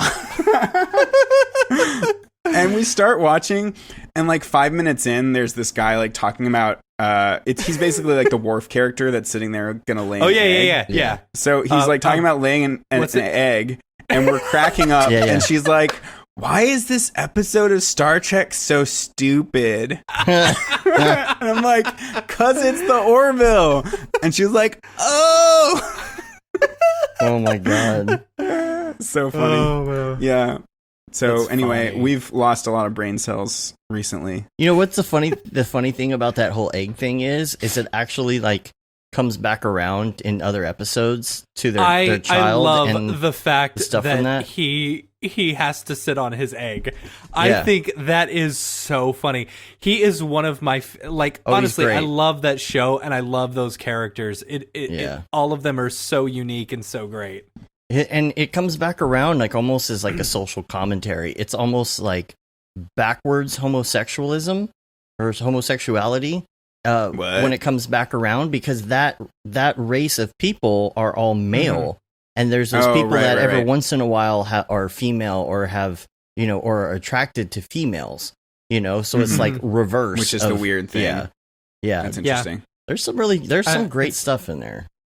Yeah, it's really good. I love some of the shout outs to Star Trek, like the episode where they had to go back to Solaris or whatever, because the security officer was going back home. And so they brought on 2 of the doctors from Star Trek series. Right. They had the holographic doctor from Voyager, and they had Dr. Phlox from Enterprise, and they were both on the same episode. I think awesome. I think Odo from Deep Space Nine was in it at one point. A lot of the admirals are in it. Who is Ted Danson is an admiral in it, and Archer, isn't Archer like the Captain Archer from Enterprise? Oh, I thought you Scott meant Bakula. Was he in that? Isn't he in that? I remember Scott Bakula being in it. All right, nerds, let's reel this in. But I will say that they had Deanna Troi, Counselor Deanna Troi from Next Generation. Oh, yeah? Yeah. Oh, okay. Yeah. Damn, Deanna Troi. That's so funny. It's funny. Yeah, so let's reel it back in. All right. Other shows, but no, I like the show. I like the thing about the shows because we're talking about cinematography. Cinematography, right? yeah. And so Yeah. that is something to watch in all of this stuff, because even with something like the Orville, you're watching their cinematography. It may not necessarily, most of the shots aren't really anything crazy ridiculous, not like Game of Thrones or something. But, Right. They have a healthy you know. VFX budget. I wonder if They all have a those good one. space shots are done in Lightwave. I wonder if that's still the golden standard. man, I was for- wondering I don't about know. that. Yeah. I I feel like there's a whole niche of the market that's just doing space battles, and all those artists still use Lightwave or something. It's so and weird. they have kind Yeah. of a recurring thing too with like the style that they use for their lenses in there too. It's like there's a dirty lens, and you get these Mhm. light flares on the lens a lot, where you looks like there's dust on the lens. So look right. for that And then too. they've got the crash zooms. That was kind of started in Battlestar Galactica. Mm-hmm. Bears beats Battlestar Battlestar Galactica. Galactica. It's ridiculous. You know how they like try to make it feel more of a realistic camera move by doing these crash zoom and then like searching around for the ship, like kind of finding it, and yeah, a little rack focus here and there and whatnot. Yeah. Yeah, the other thing about that is they've tried a bunch of different types of cameras too. Camera like placements like on different vehicles. Like it's like they're attaching the camera to certain things, and like the one I saw yesterday was not like nobody's ever thought of this before, but it just seemed unique All right, to the show. Grant's correcting me with his nerdiness. He says crash zooms were started Oh. in Firefly. I feel like you need to say it in a little bit nerdier All right, voice. more excuse me. Crash zooms were started in Firefly, David. Actually. Well, whenever And then you need something like a like that little happens, Sherlock or Winky face. and you just don't to understand rub it why, in. a wizard did it. A wizard did it. Yeah, because but of time travel. the shot that they had was the shuttle, and it was going into warp, but they had the camera stuck to the side of the shuttle facing backwards. So you saw it enter backward. And it was like simple shot, but like cool. they're trying all these different shots in space and just trying to mix it up, and anyway. That's cool. Anyway, I I feel like we should just jam through the rest of these because like we're already Yeah. Yeah. so long See? show. Let's do it. Jam All right, out, 'cause anyway, we gotta get Russian- to that Russian Oh wait, doll. you have more shows? Yeah, dude. Yeah, we had this was. I'm just gonna topic name of them real today. quick. I'm not All even right. gonna say anything about them. Over All the right. Garden Wall, Never really heard of it. cute cartoon show. Like I don't know, just a single season, amazing animation, super weird vibes and whatnot. Outlander is Chelsea got me into that. It's like an epic chick flick type show, basically. Haven't So seen your it. wives will love it. It's basically a period piece inside of a period piece. So it starts out in the 40s in Scotland, where the main character Claire Oh, is with gosh. her husband doing research on Scotland's history, and they find this circle of stones where some women are having this ritualistic dance, and later that night she goes solo and touches the stones, and then that teleports her back to Scotland in the 1700s. So Okay. it's this epic time travel romance love story Because of take- time travel. because of time travel that takes place in the 1700s. But it's actually really epic. Like the production values and cinematography are extremely gorgeous, and yeah, it's definitely fun. It's kind of like Game of Thrones but with more meaning. Let's see, One Punch Man. I don't usually like anime, but this one's super hilarious. Have you guys heard of this one? I've heard of it. I've heard No. it's very good. It's but I haven't basically watched it. like this superhero or this that's trained so hard that he goes bald, and he's just bored at how powerful he is now. So he's always looking for a fight that'll be an actual challenge. Okay. So he's constantly like disappointed, and he has way more problems with like everyday mundane tasks like getting groceries than anything else. Okay. And like there's like this weird ranking system for the superheroes, and he realizes that he's not even on the rankings, even though he's the most powerful one. So he's like working up through the baby ranks to try to get, and like following all the Okay. rules to try to get All right. actually recognized. I'm interested. Yeah, What is that it's, on? It's Netflix. on Netflix. Okay. It's like an anime that makes fun of other anime conventions, and I would actually watch it dubbed, because it's actually the voices are actually really good and entertaining. So don't go for the subtitled one. Let's see. We already talked about Maniac on the show, which is awesome.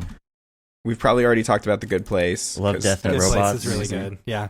Love, Death, and Robots. I felt like, I mean, there were some episodes that were pretty good, but I felt like Love, Death, and Robots was just trying too hard to be like, it's adult. We've got sex. We've got boobs. We've got violence. Like everything had to like shoehorn in violence. Like that was the premise. I feel for the like whole the show. first one shouldn't have been that one.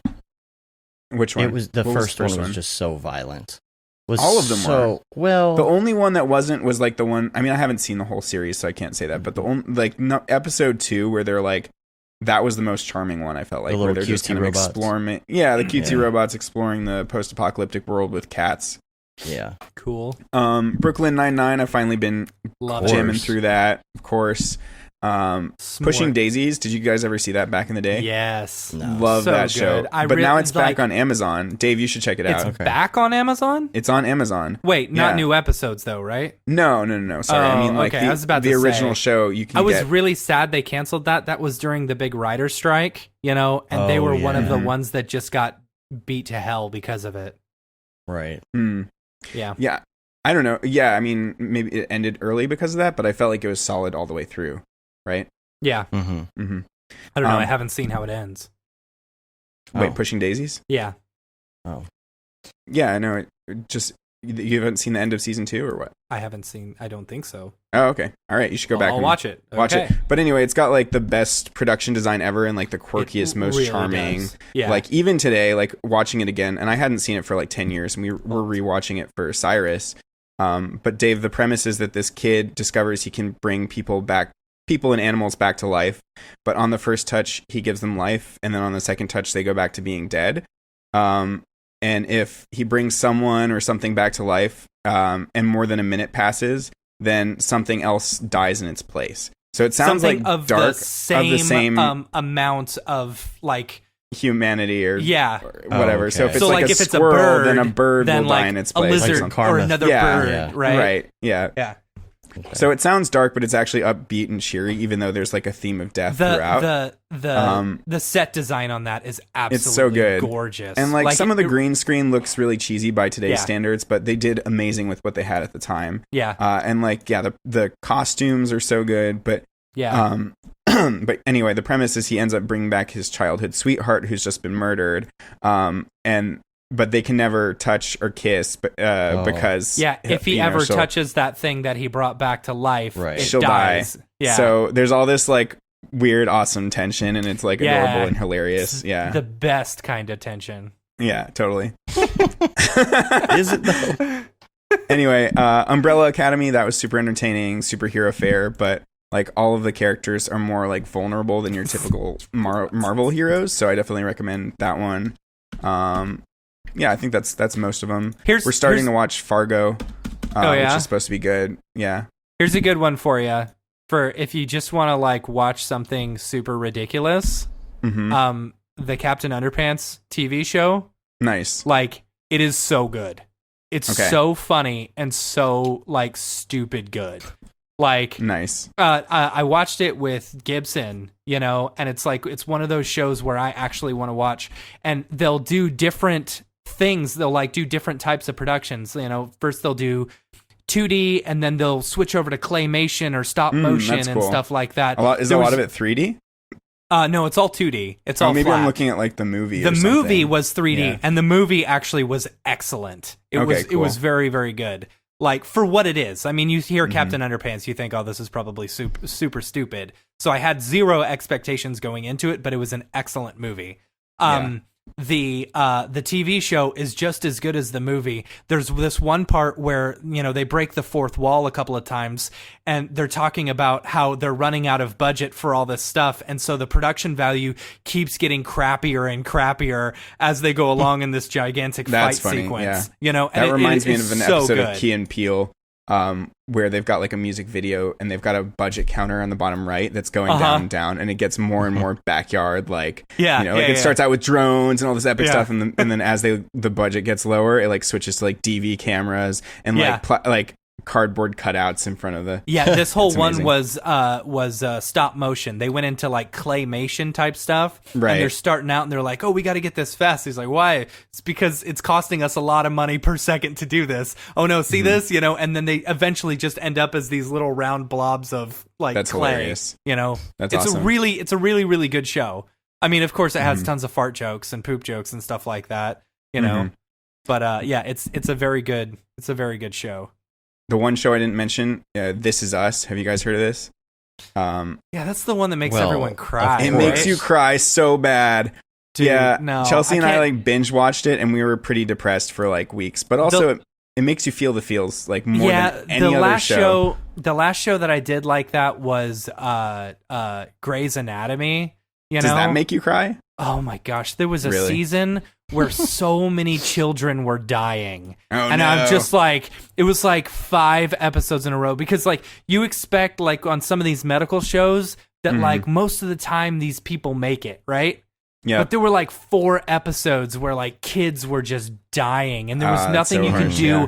And so I'm like just bawling my eyes out and I'm like, I can't do Grey's Anatomy anymore. Yeah. Usually I'm people done. don't die that often on those shows. It's kind of like, you have your, like House, which Yeah. I'm just gone and completely rewatched from beginning to end because I freaking love House. Well, This Is Us is interesting House is because too, The even writing it's is too so good. formulaic. This Is Us Super is interesting because there's no discernible or there's multiple like time periods. It's like slices of time from this one family's life. Right. And the whole time that the dad has died, but Mhm. you don't know how, and they like work up to it over the course of 2 seasons and like feed you little bits and pieces more, and you come to love him more and more. And then like when he actually dies, it's the most devastating moment ever. But then like he's still there in the show like for the rest of the time, because there's still always like constant flashbacks to their life. It's not even flashbacks. It's like there's no real it's interesting because there's no real fixed time, like, and Yeah. it even goes into the future at some point, and there's just like, but they can keep pulling more and more emotion out of different moments in this family's life. It's pretty yeah, I can't interesting. do it. Can't I'm do already it. too much of an emotional mess as it is right now. Yeah. That if I start watching sad shows, Right, I hear I you. don't know. Sad Well, shows are definitely don't sad. binge it. We were dumb and we binged it, and those were some rough. How many seasons are there?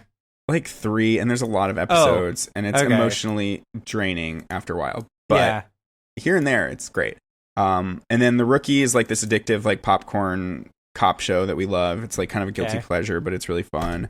Have either of you guys seen The Expanse? I could not get into that. It's supposedly a Haven't really heard of good that one. sci-fi show. I don't It's know. a sci-fi show, and remember, you guys weren't at Motion Plus Design, but one of the speakers directed the title sequence.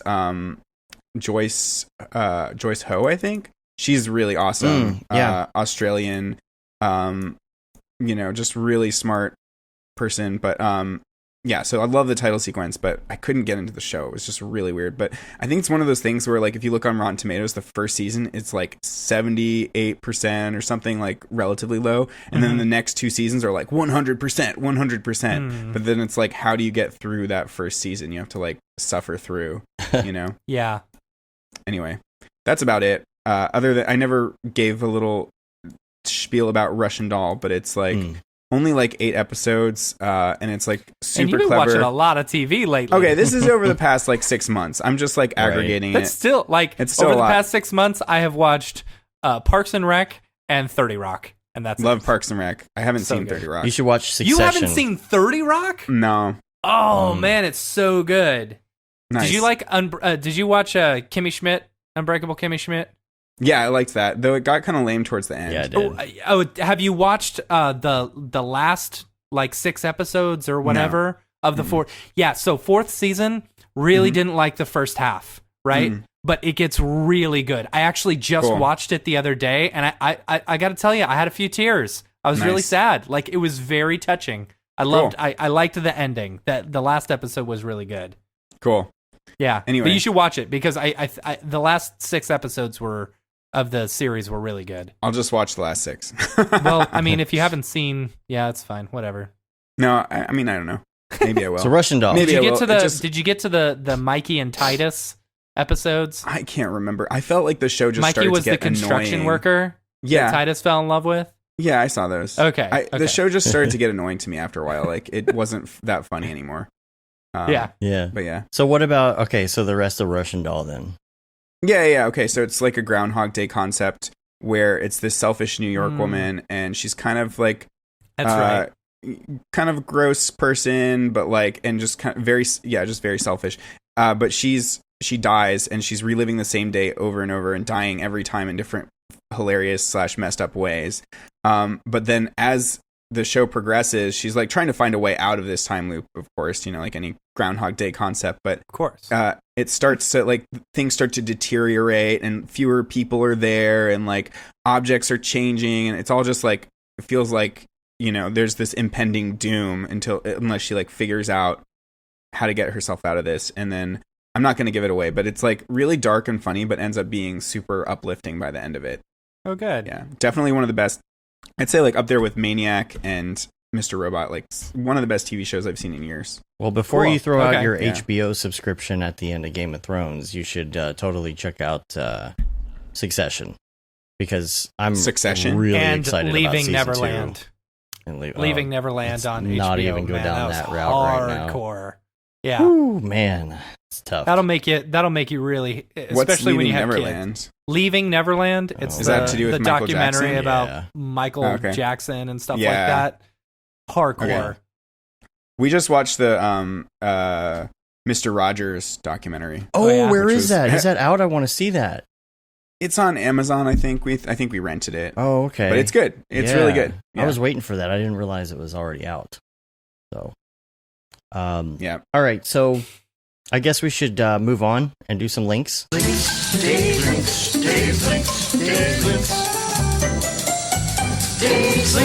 You know, Sure. it'll be a Let's do short it. show, right?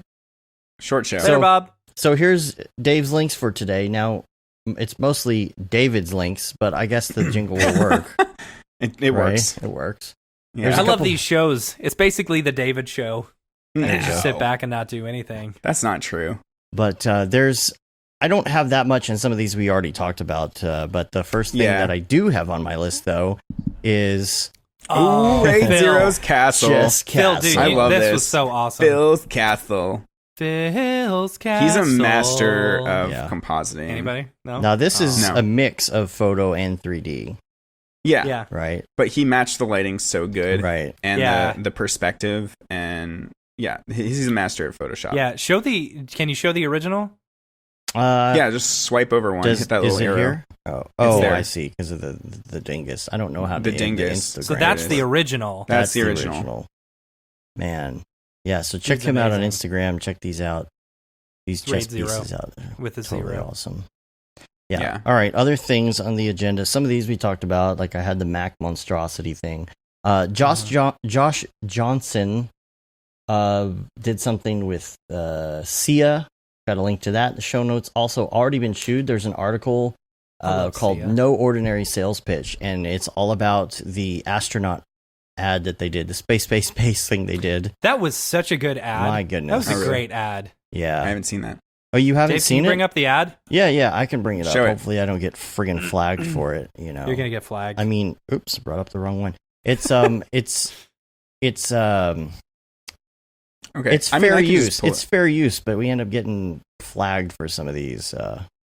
But here you go. So this is Ooh, a that's pretty. space this is my favorite video, part right there. Yeah. and I really liked Wait, what they did. Is this already been chewed? Did you guys? Yeah. see yeah, that? this is already Yeah. been Okay, shown. I have seen this. It's so Yeah. good. Yeah. Okay.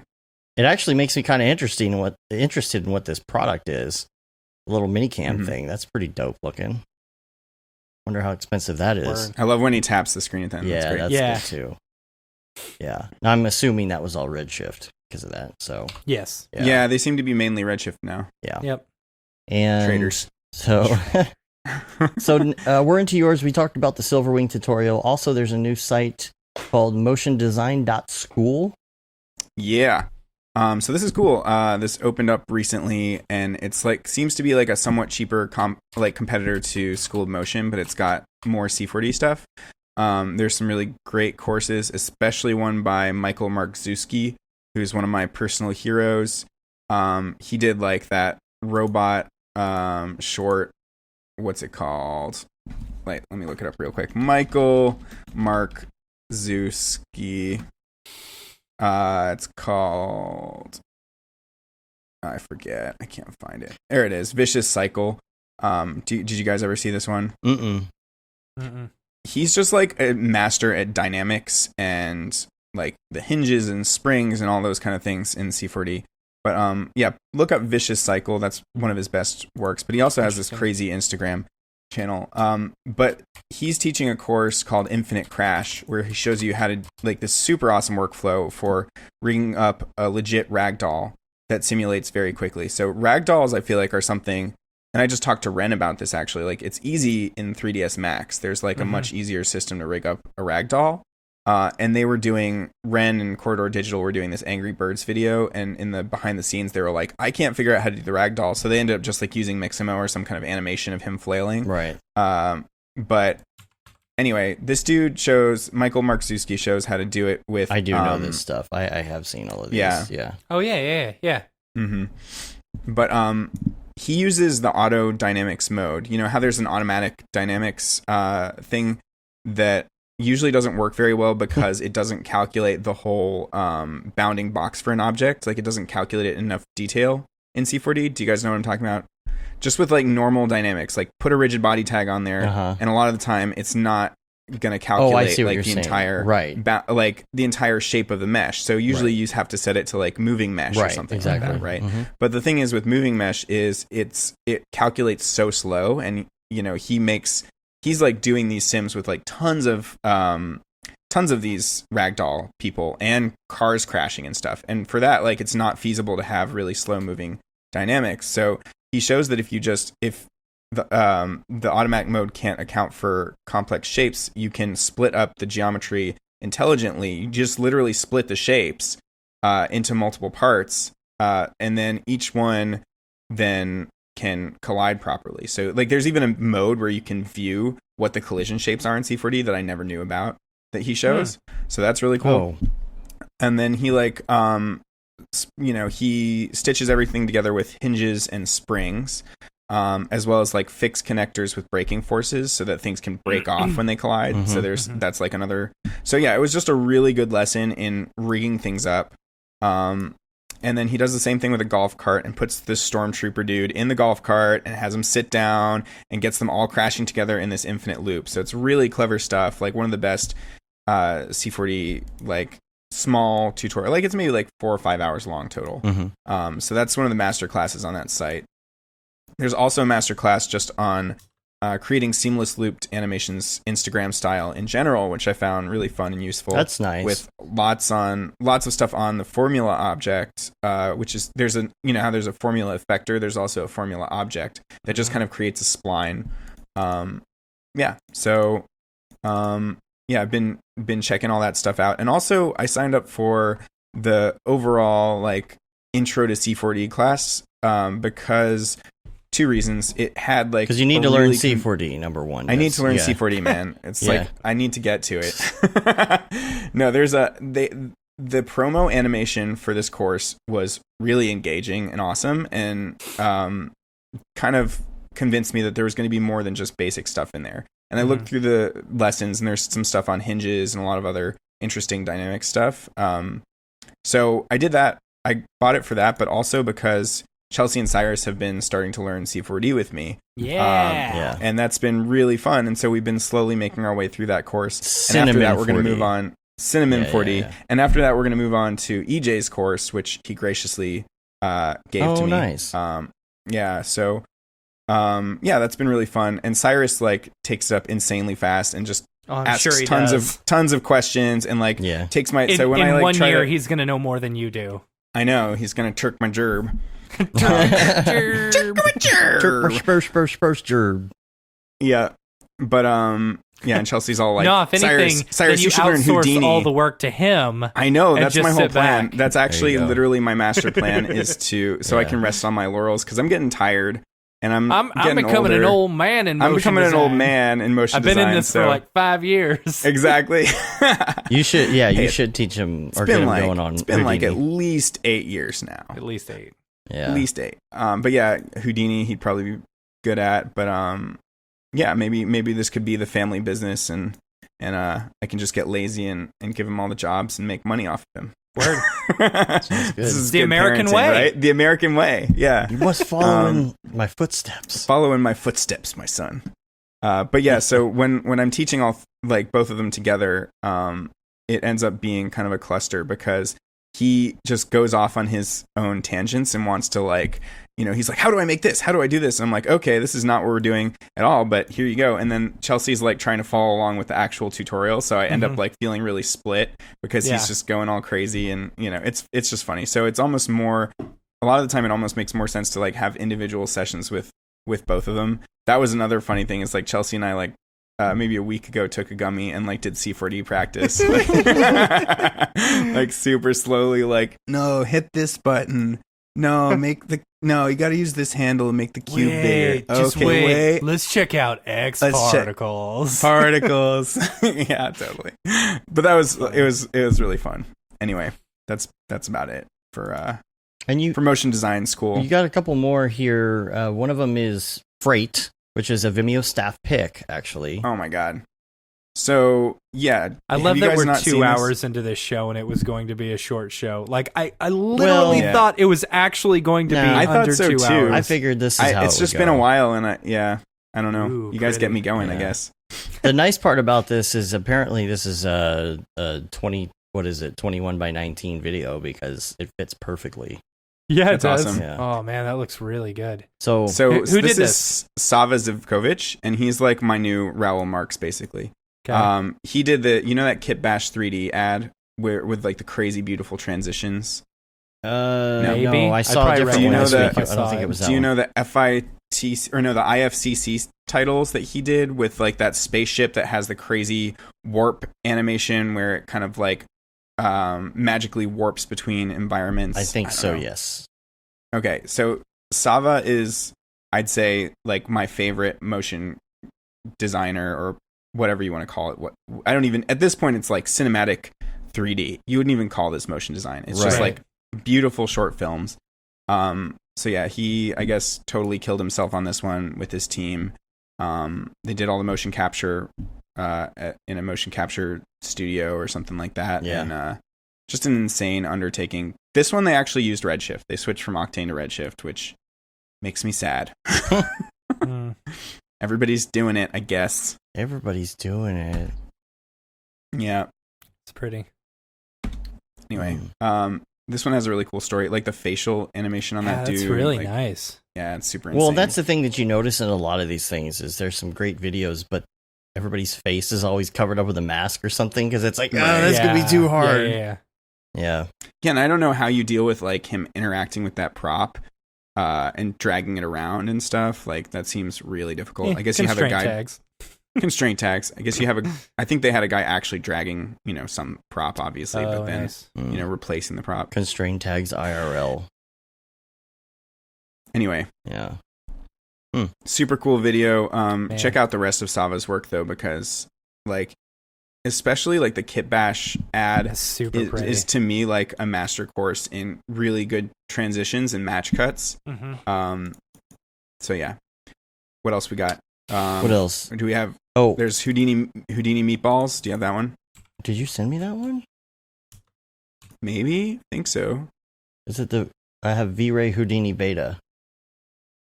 Did I not get that? Yeah, it's probably that link. Let's see. Okay. What is the meatballs thing? I thought you were talking about actual meatballs. Here, I'll put it in the dingus real quick. Yes. Let's see if I have Copy this. Paste it. This one, like... Oh, yeah, this is I don't know. V-Ray Houdini. Yeah, okay, I did have this on Have you seen this? I haven't seen it, no. Okay. Just so realistic looking. So many Sims overlapping. Oh, so there's meatballs. Just okay, mind-blowing. That makes sense now. That V-Ray, though? Okay. So yeah, I mean, the render engine doesn't matter so much. Like, what's amazing here is the simulation. Ooh. Yeah. Oh my gosh, dude. This is why. See, every time I see this stuff, this is why Houdini, I'm like, oh, I know. Man. Yeah, Matt and Pickle Nick started to dive into something. Did you ever get a tutorial? Yeah, the other day? actually. So we did. It was a very simple tutorial. It was like one of the first ones on the. Jeez, that's so nice. It's about like smoke. Just creating smoke, and having it interact with your scene. And I'll tell you, like, jumping into that, it felt as easy to create that as it does with normal, like, Turbulence FD. Like, it was way simple to set up. It was just a couple of clicks of a button, and it's like, all right, good to go. I've got smoke, and I've got it interacting in my scene. And I guess that's a question I got for you too, David. Like, are you looking to get into TFD more, or are you just going to go try and go straight to Houdini instead? Because no, I think I'm in the mindset of trying to do as much as possible in C4D, because I think Houdini is just, I mean, maybe in like a year or two, but like for now, like I want to learn, like deep dive into X particles, like which has just got so much like ability. And then same thing with TFD and Real Flow. But you're really good at X particles though, so I'm all right at it. There's a ton. I know how to do the basics of X particles well. Like I can do, a lot of stuff. But it's as deep as C4D in a lot of ways. Like look at what Mario makes. Like that kind of stuff looks like Houdini. And is beautiful. And like if I can do that in X particles, I'd much rather work in that environment. But if you have a really good basic understanding of X particles, Real Flow and TFD are going to be pretty easy for you. Yeah, cool. Absolutely. Yeah, I just need to. The hard thing for me is like knuckling down and being disciplined. Like what I'm trying to do right now is every morning at least. Well, the past week and a half I've been off, which has been great, and I've been watching a lot of tutorials. But when client work jumps in there, it's hard to keep focused. And prioritizing yourself is the hardest thing. So I'm trying to every morning for at least an hour or two. Just pick away at one thing. Right now it's modeling. I'm still slowly working through that, making it look great. 11. Man. I'm a little more than halfway as soon as through. you're feeling confident with it, it's like the world is going like that. This is where you bust out of the egg and you're like, I know it. I'm here. That is kind of how it feels when you do stuff like this. It's like there isn't. I mean, there is a little bit like a gradual gains that you get from doing different projects and stuff, but I feel like a lot of times it is more like bursts of I'm up here now. Like I really stepped certain up. Certain projects like contribute to those bursts and like will really push you hard and put you out of your comfort zone. You'll learn a ton really quickly. But then a lot of the time though on those projects, like you don't have the time to do the research and development that you want to. You don't have the time to learn new software. So like it's really difficult. It's like even with a passion project too, like I want to get to the point where, I can set aside a couple of hours every morning to do work for myself, whether that's training myself or creating a passion project. It's like getting in the mindset of feeding yourself first, even if there's client work. I think that's the next step for me for sure. Well, we did our mental health day this last week after our conversation last week. Dude, it was so nice. It was nice. Cool. But the thing is, I can only take sitting around for so long. And so I decided to go here's one of the problems with... Well, I decided to go do a project, which was the first rendition of the arcade thing that I showed earlier, the one that's going to be probably one of the last ones that we post. But when I sat down and I decided that I was going to do that, and I decided that this was going to be my day, and this is my mental health day, so I can do whatever I want. I can sit around and do nothing, or I could work on something for fun if I want, but none of the other stuff matters. The to-do list doesn't matter. The email doesn't matter. Right. The Slack messages don't matter. Something felt different, and I was able to just like. So what you're saying is actually taking a weekend or a day off. Yeah. Like normal people do. Person. Yeah, like a normal person. Scheduling that, but I feel like a weekday is better for that, honestly. I agree. Taking a weekday off, it allows you to get stuff done that you wouldn't normally get done. But here's one of the problems. Like, so, my kid, he got out of school at 2:50 like he does every day. And it's like, I knew that I could only enjoy my time until 2:50. So I had that lingering, deadline. 2:50's coming, 2:50's coming. You're going to have to go pick him up, That's why a weekend doesn't count. Like, even if you take a weekend off, doesn't count because you're spending your time with your wife and kids and stuff like that. Fair enough. It's a weekday. It's like it's all you, and you just get to chill and do nothing. That's good. Yeah, totally. Word. All right, but I think for me, like doing that, like trying to do 1 or 2 hours every day, regardless of how pressured I am, because that way you're also picking away at something consistently. If it's just a single day a week that you're doing something, then you're not going to be able to ramp into it and then ramp out. Right. It's like working out. If you work out every single day, you're going to start to see results. Exactly. Dem gains. If you go once a week, Dem gains. nothing. Yeah. All right, so The other next one, link, BMO. BMO 2.0. Mhm. I just love the animation in this more than anything else, but also just the build up to the conclusion is it's very hilarious. nice. You guys have seen this one? Yeah, you know what's funny is I saw the breakdown of this before I saw the actual thing. I think Yeah. on Oh, interesting, Octane Facebook or something like that. Yeah, this is I done love really the well. little compositing work that they did on that button coming Yeah. out, like Yeah, the yeah, little 2D animation on top of the 3D is really great. And I love where he like spins around and shakes his booty. So cute. And I like the battery thing at the beginning. I think Yeah, on the behind totally. the scenes there was a lot of that about the heaviness of the battery. You're in that macro world, Mhm. but Right. so that was pretty good. And then here where the like it all just ends in this like, it's slow-mo and then it ends in this like anticlimactic shot of the batteries falling out like a toy, Yeah, would. Yeah. So good. love me some BMO. Yep.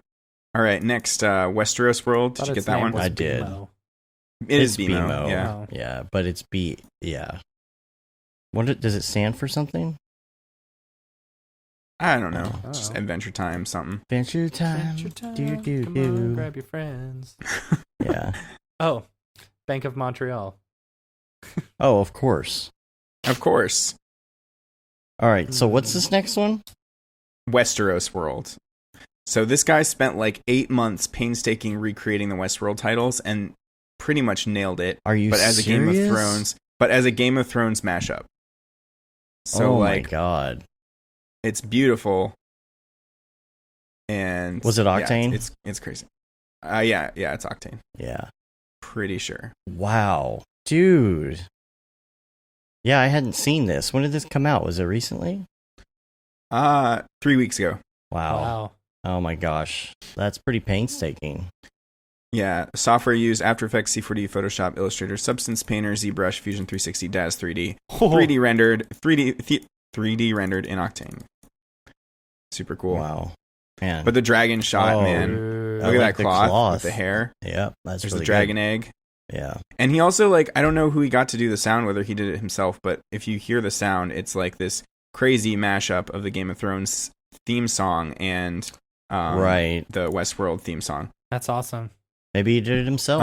It's always fun. Maybe. People are stupid talented and it pisses me off. Just wait till you learn how to model. Just wait. It's not going to help People that are much. stupid, talented, and it pisses me off, says David Ariew. Says David. Whatever. Okay. BMO We've all is got short imposter for syndrome. Be More. Okay, then we have a whole bunch of things related to Samai, which I know how to say it correctly now because it's now like, you know how to say oh my. It's like, oh my. Well, the so funny my. thing is, if you say his full name, so I was talking to Ryan and Mark as we were coming back from Motion Plus Design, and I was like, so my son did this and that, and so my son did this, and they thought I was saying, oh, so my son did this. So my son did this. I'm like, no, it's so my son. So yeah, that was a funny That's like great. confusion thing that happened. But yeah, so he's got a couple great presentations from Motion Plus Design, and I would check out their whole channel. Not many people know this Vimeo channel exists, but they put all of their presentations up after the fact, and all of them are really, really inspiring. So check those out for sure. Okay.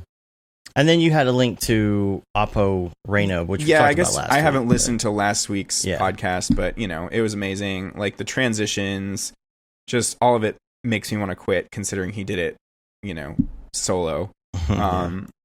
But yeah, and then what was I gonna say? I love the moment where the camera whips up, and then that transitions into this like crazy Zolly shot where we're flying into the where the building is distorting. Yeah. Like that, it's just so cool. Yeah. And then there's just some really clever transitions, like where you like come down to the car, and then that elongates, and then the moment where the city unfolds around the corner. I just don't even know how the hell you'd even do that. Like there's some things in there where I'm just like completely stumped as to how you would even go about doing that. A breakdown would be nice. It would. Yeah. We're gonna You start. guys got to get them back. Yeah, well, we're gonna start doing breakdowns on Mograph.com now too. So that'd be it. Man, it would be fun to get you on talking about that music video that you did too. I know. Even I Schmoopy, should do that. Like Schmoopy could come on too. That's be fun. true. We could have a joint thing going dude. on. Let's figure that out. I'm still not sure if I'm presenting for SIGGRAPH or not. If I am, then I would. Oh, you're need gonna to, hold like, off on that, yeah. Hold off. Yeah. But I don't know. I'll let you guys know. Yeah. also, here's this last one. I don't know if I sent this to you guys, but this is another by Somai Sun's team, but he didn't actually work on it. It was created by Rimble Lin and Xiaolin Zhang. So this one was like super inspiring to me when we were doing Intel stuff. Oh yeah, I can. I showed you guys this, right? No, but I can kind of see I can see the things you're talking about since I've seen the actual. Yeah. So why is they do so much? Why is it director's cut? Just because it's the longer, like the shots that they like. Probably because it's better than whatever the client wanted. The stuff the client cuts that you really love and don't want to cut. Exactly. Yeah, I think it's important to do director's cuts of everything that you do. You know. Yeah, that's really cool. Yeah. Wow, that's a lot of links. Yeah, dude. Jinx. All right. You got any links? Just the ones I had at the beginning, and that was it, man. And the ones I did earlier in the show, because those were on my links too. But I went up and preempted myself. So and this is a great time because Matt has stepped away for a second. Let's start doing some Beeple's People. Beeple's People, where do you get that Greeple? Beeple's People, what's up with that guy? All right, that's what I was hoping for. Yeah. And we're going to get out of here. We do have one email question after that I think is good for all of us here on the show as well. But I did not have my Beeple viewer of choice brought up. I am pulling it up now. I like to use Twitter to view my Beeples. Oh my god, I just looked at his past 2 renders. Oh my gosh, dude. He's been doing so much with like Pooh being like evil. Yeah. Like Disney characters and such. All right, we're going to start with April 23rd, Year of Our Lord 2019. This is called Uncharted Ground. We'll start out with this one before we go to the like extreme crazy ones. I love the composition of this. I love whatever this thing is in the middle, like with the egg thingies on it. Or yeah, dude, rock egg thingies. I don't even know. I don't know how you would like. That's cool. Maybe it's like a David Brodeur technique to get those extrusions. It must be kind of like that. Well, you don't think that this is just a bunch of objects? Could be. I don't think it's hand placed. I think like it looks to me more like you create some topology and then bevel everything in some way and extrude it. Or maybe it's I don't know. I mean, it could be that you clone a bunch of things on there and then use the push apart effector, but it all looks welded together, like it's kind of seamless geometry rather than like individual objects on something. Well, it could be the volume builder. Could be. But also, that's true. You know, these things kind of have flatness to them. It's possible that they could be box modeled and then just smoothed. Yeah, like extrude a bunch of like shapes and use a subdivision we're already surface. on to Beeple's People? See, he's we back. are. You missed it. We didn't miss Michael Jackson, did we? No, we didn't miss Michael Jackson. No, this is the first one. Yeah, you don't want to miss that. So, cool. What else? You got the mushrooms, you got the person. Now, we haven't really been with the story much lately because nope. we can't I come think up with a story. he knew about the story and he started deviating. Well, there's from things we can't do with the story when we're there to watch him do the dailies. Right. You know, or can't Mograph. Right. Can't analyze a can't Mograph picture. Right. You know. True. So there's just some stuff that's not going to be canon. Right. What's interesting about this is the guy almost looks like he's wearing a more of scuba gear than anything. And I like it because it's kind of a more retro looking spacesuit or something in a way. I like the color decisions on this one, like the simple dual tone, like just going with red and cyan, and that's it. Yeah. It's nice. I wonder if the sun is a sphere or a disc.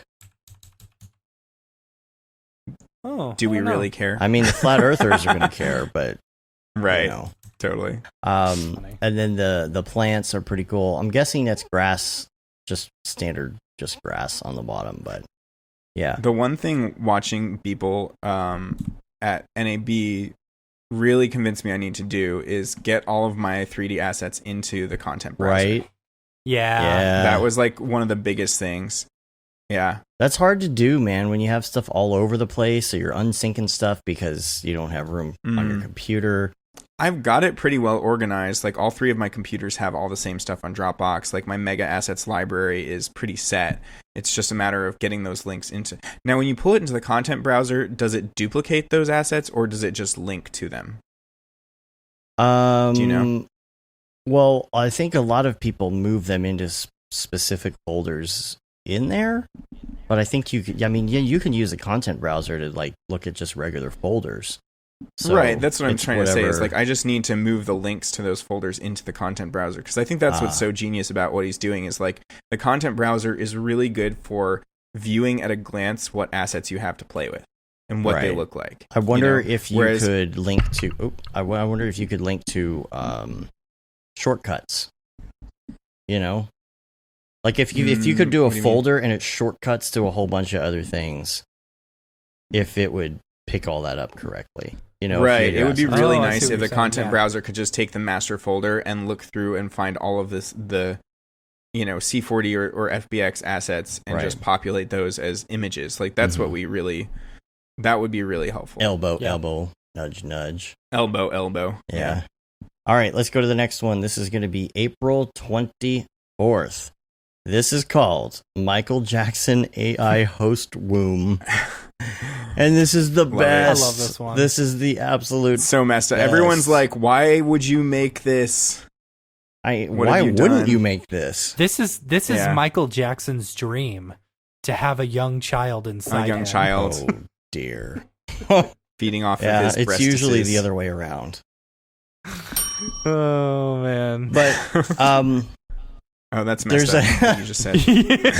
Sorry. God, I mean, it was just, it was too easy. All right. It was too easy. There's an animated version of this, of course. I'm playing it right now. Oh my gosh. Like, the baby inside and the fact that the things are coming off of his nipples. I know. I love the spline dynamics. So good. Did you see the background? Did you see what it said on the door? No. There's a bunch of monkeys or something in there, and it says Bubbles Relaxation Station. So you can go look and That's look hilarious. at Bubbles. Oh my gosh, this is just so great. I never even noticed the monkeys in the background. That's awesome. That's funny, Is that just in the animated version? But look, because you got the other one there, and he's like got his hand on the glass, and he's just checking out the other ones. Dude, this is great. freaking awesome. That's really good. Yeah, see, they're not amazing. In the... Yeah. Wow. And the boots. Look at the boots. Just so good. Yeah. I want a print of this. I want a canvas print of this and hang it up. What a conversation starter. I'm starting with the man in the mirror. Oh, man. Shimona. I mean, I can't even come up with a story for this. Like, I don't even want to. It's almost like in too the future. Good. It's too self-explanatory. This is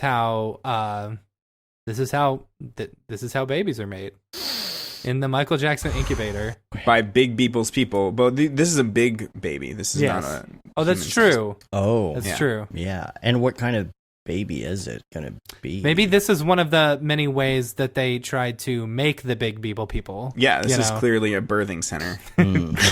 Clearly a birthing center. And this was really the best Big option? Beeple's people. I mean, really? Yeah. They feel so mothered. Yep. And at home in these Michael Jackson wombs. Oh, man. Maybe perhaps at this point in time, Michael Jackson has been reanimated. I was going to say they've downloaded all of his personality, like pulled every video and every letter that he's ever written, all of his personality, just like that Black Mirror episode, and reanimated him with that. So he's the best mother known to man. He's like the best human caretaker. So they've got a clone army of giant Michael Jacksons. No, that's ignorant. Blanket. All right. Oh my gosh. Anything else? I like that. I like that theory. That's a good theory. It is good. Thanks. Write that down. The dog will not stop for attacking the cat. Okay. Last one here. This is April 27th. It's called Bad Poo, which for me that's called a Thursday. And that's the one I wrote down, Matt. There it is. That was your ding. It's called a Thursday. Yeah. I mean, I don't want to preemptively write that and then you guys see it and then You if like, you knew me, you're not you would know laughing that I at don't. that. You read would know the that he notes never anyway. looks at the notes. I know you don't, but just I don't either. I don't know. This is I don't freaky. know, This is bro. scary. We got them bad poos and stuff. There's so many poos in here. And this feed now, there's a lot of poo stuff. So like I'm really milling on like what is the poo situation. I like the reflection Yeah. on the blood water. You know, Quote of the it's week. very nice.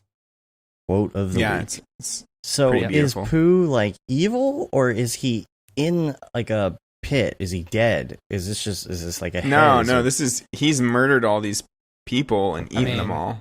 Clearly, think. this is like the poo boss. You The know, poo part boss. 2. I love the poo boss. Yeah. So is This is the Sarlacc pit of Disney. but see my question is how does it end up Or with not, how did it not Disney, whatever it is. How did it end up with Pooh?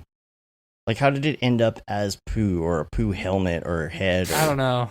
You know, I mean, he's already done a bunch of like these. You know, No, he did, okay. like, So It's in this the is store. this is the aftermath of the apocalypse poo. You know that he did at NAB.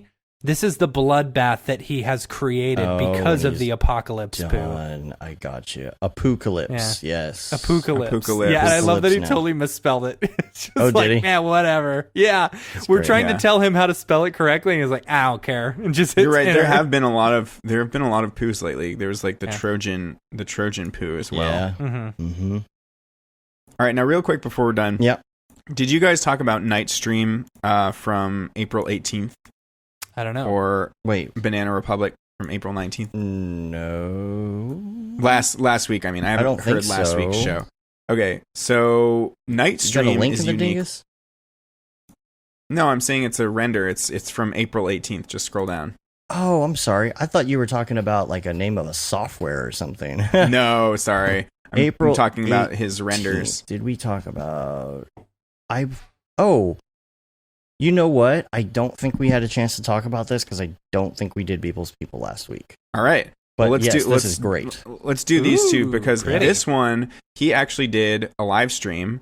Oh, that's on right. his- He did, on his- didn't he? Yeah. You can get to it on his YouTube channel or Twitch or whatever. So he shows how to make this whole thing from scratch.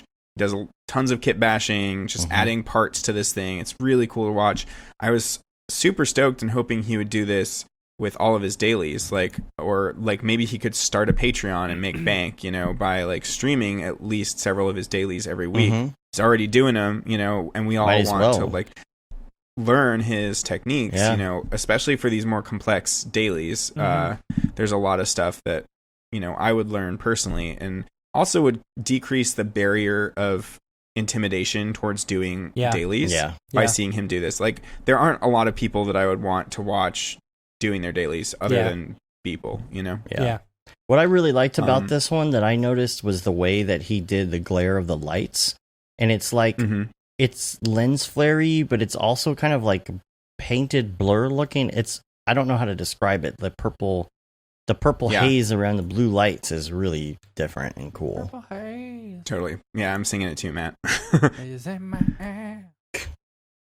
And then real quick, April 19th, this is one of my favorites from recent times. Not that one. Boy. From recent What's going on here? What is that? Oh, that was April 19th.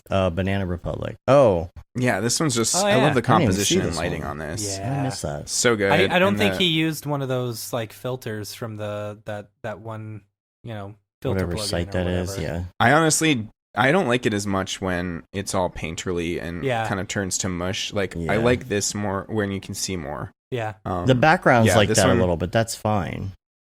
Yeah, totally. Yeah. I feel like on this one he did not. You know how there's the kit bash with the Warzone one. Mhm. This doesn't look Yeah. like the Warzone kit bash to me. There's this other kit bash from Evermotion that has a really really nice destroyed city, and I can't remember the name of it, but it's one of those Evermotion packs that's like. So that's what this looks like to me. Maybe. I even like but yeah. the little. I don't even know if this is on purpose, but you see the flag up here going this direction. Mhm. As somebody who would be placing, and this is just my technical, non-artistic mind, as somebody who would be placing a flag, I would always have it go backwards. Yeah. But the wind's gonna be going whatever direction, yo. Yeah, totally. Yeah. Also, compositionally, I feel like this fills in, like there's more empty space on this side of the, like if it went the other way, it would be overlapping with the shoulder. So I think he's definitely thinking of creating clean silhouettes in all of these things. And this model has some really nice blue rim lighting, which I really dig. It just kind of accentuates little details here and there. Oh yeah, I just now noticed that. That is great. It hits the ground too. Like that blue light is doing a whole lot of the work to make this really nice. Yeah, and then it's contrasting with the warm yellow lighting that's in the cockpit of this monkey suit thing. Yeah, super cool. So good. Monkey suit. All right. Well, I have a real quick email that I wanted to talk about. I think we could answer this really quick. This is from Mr. Witt or White, WITTE. The subject, no subject. Message body. Greetings. I have a question about Redshift, which you've already answered on the show before, I guess. Now this question is: Can you use mixed architecture GPUs with Redshift the way you can with Octane? What? Yes, you can. In either renderer, when using mixed architecture, is it still possible to pool GPU RAM for increased scene size like you can? Well, yeah, with a couple of 1080s and SLI bridge. Actually, you can't do that with 1080s and SLI bridge. You're not supposed to SLI. Actually, it's actually SLI is going to hinder what you're doing. But he said there isn't any way to connect a Turing card with Pascal, is there? And that would be the NVIDIA Link. Or would it not be NVLink? No. Why? No. What? NVLink doesn't work like that. They're two different. You're talking about the RTX and the GTX. No, not cards, between right? cards. Oh, yeah, he is saying Turing card with a Pascal card. No, not between cards. Okay, I see what. Yeah. And SLI doesn't do that either. The first time that it has been available actually is NVLink with an RTX card. And if it's Octane, I don't know about Redshift, but if it's Octane, it has to be 2018, which is why I have the NVLink and I haven't used it yet because I'm just about to upgrade. So in the future, I will have some updates on how that's going for me. Maybe some comments and whatnot as far as like how the implementation went. I know there's some things I have to do first. Like, again, it's one of those things where if I want to use NVLink, I have to upgrade Octane. In order to upgrade Octane, I have to upgrade my drivers. And in order to use NVLink, I have to update my Windows. So like now I've got to go update everything and hope that none of it crashes and then hope I don't have to revert back to anything, all that kind of stuff. But I hope that answers the question. But you really have to get on RTX with NVLink if you want to have that combo, because not even SLI does that. SLI will combine the cards for other purposes like gaming and stuff, but not for Octane. So yeah. Oh man, we done? Cool. I think we did it. 2 hours 45. Short show, just like we said. Still almost a 3-hour show. We've gone beyond 3 hours before. Yeah, I think the longest one ever is 4 hours. Yeah. Well, damn. We appreciate you coming on, man, because it's been a while. Yeah, man. Yeah, it's been too long. Thanks for having me on. It's been super fun. I think we should do a podcast while we're in Denver. Yeah, we should get EJ in there, and I like the round table podcast. Like when we have like lots of people. Like maybe we could include people from the meetup. Like Tom that'd be fun. Is going to be there for sure. I don't know if you guys met Tom, but he was part of kind of my crew at NAB this year. Sean Astrom might be there, right? Isn't he around? He shows up to the Colorado stuff, right? Yeah, I don't know. We were there, there's a lot. Denver has such a big scene. I feel like other than Chicago, it's like in LA, it's one of the biggest. Yeah. So I'm excited. Yeah, I guess we're not presenting. I don't know. I think we're going to talk. We're just going to talk a little bit on something or answer some questions. I'm not like what. Okay, cool. That's fine. That kind of thing. So, we'll have to ask him about that. But this has to be what, like your 30-something-th show at this point. Yeah. We got to have you. I've got them all on my site. I could literally count. Right. But I think it's well beyond 30. Oh wow! and pick nice. even one of them that's under 2 hours. Right. Some of them are actually short shows, but most of them are pretty long. Yeah. It's true. We just love to shoot the shit. We do. What can I say? Yeah. Hopefully everybody enjoys us hearing us do that. All right. Before we get out of here, I want to give a big shout out to our sponsors of Camp Mograph. Our sponsors, Red Giant, the makers of wonderful plugins for all your best After Effects stuff and Premiere stuff. And check them out, redgiant.com. School of Motion, we appreciate their help as well. Tons of cool learning and stuff. And of course, Maxon, who is our biggest sponsor right now. We want to give a big shout out to them, just like we do all basically every show. They're super where we just talk supportive about of everything that we're doing. Software and stuff. We So love happy. them very, very much. Yeah. So if you're interested in Camp Mograph, check it out, campmograph.com. Get tickets, get some people together. If you need anyone who, if you need to find someone to bunk with, hit us up. Info at info@mograph.com.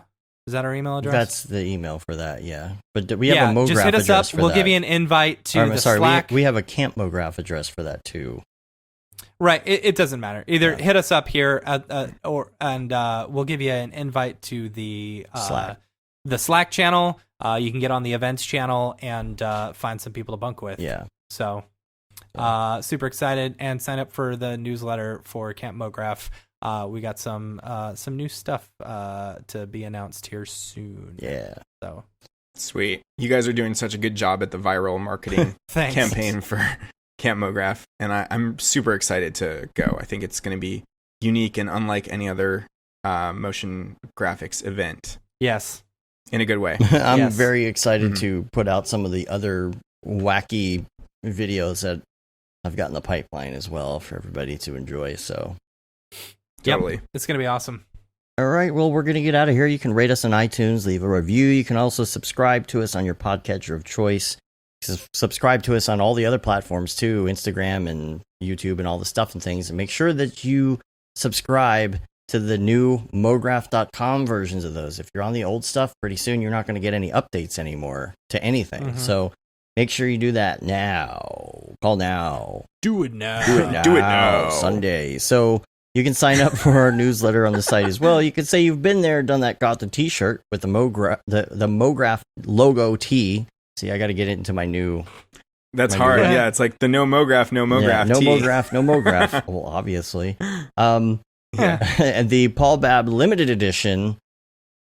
Is it limited edition now? Well, I mean, I guess until 2020. Yeah, because we're right? going to have to change it up a little bit coming up on the next election, I think. Now more than ever. Yeah. Now more than ever. Feel the Bab. All the profits from that go to Doctors Without Borders. And there's the Render Things t-shirt, hoodie, and long sleeve shirt. Those are great. Quality's great. Love me the long sleeve tees. Get you one of those. We're on Facebook, Twitter, Instagram, Periscope, of course, YouTube, and Mograph.com. Make sure you check us out. We've got things in the pipeline coming up pretty soon, like actual tutorials and classes and breakdowns and all sorts of other things. So that wraps it up. You guys ready to get out of here? I need some lunch. Yes, I am. Yeah, same here. I'm fading. Yeah, let's go get some lunch. All right. Well, till next week, I'm Dave. And I'm Matt. I'm David. Later, yo. Yo. I didn't say have a good one. I don't know. I think we did okay. Yeah, I was waiting for you.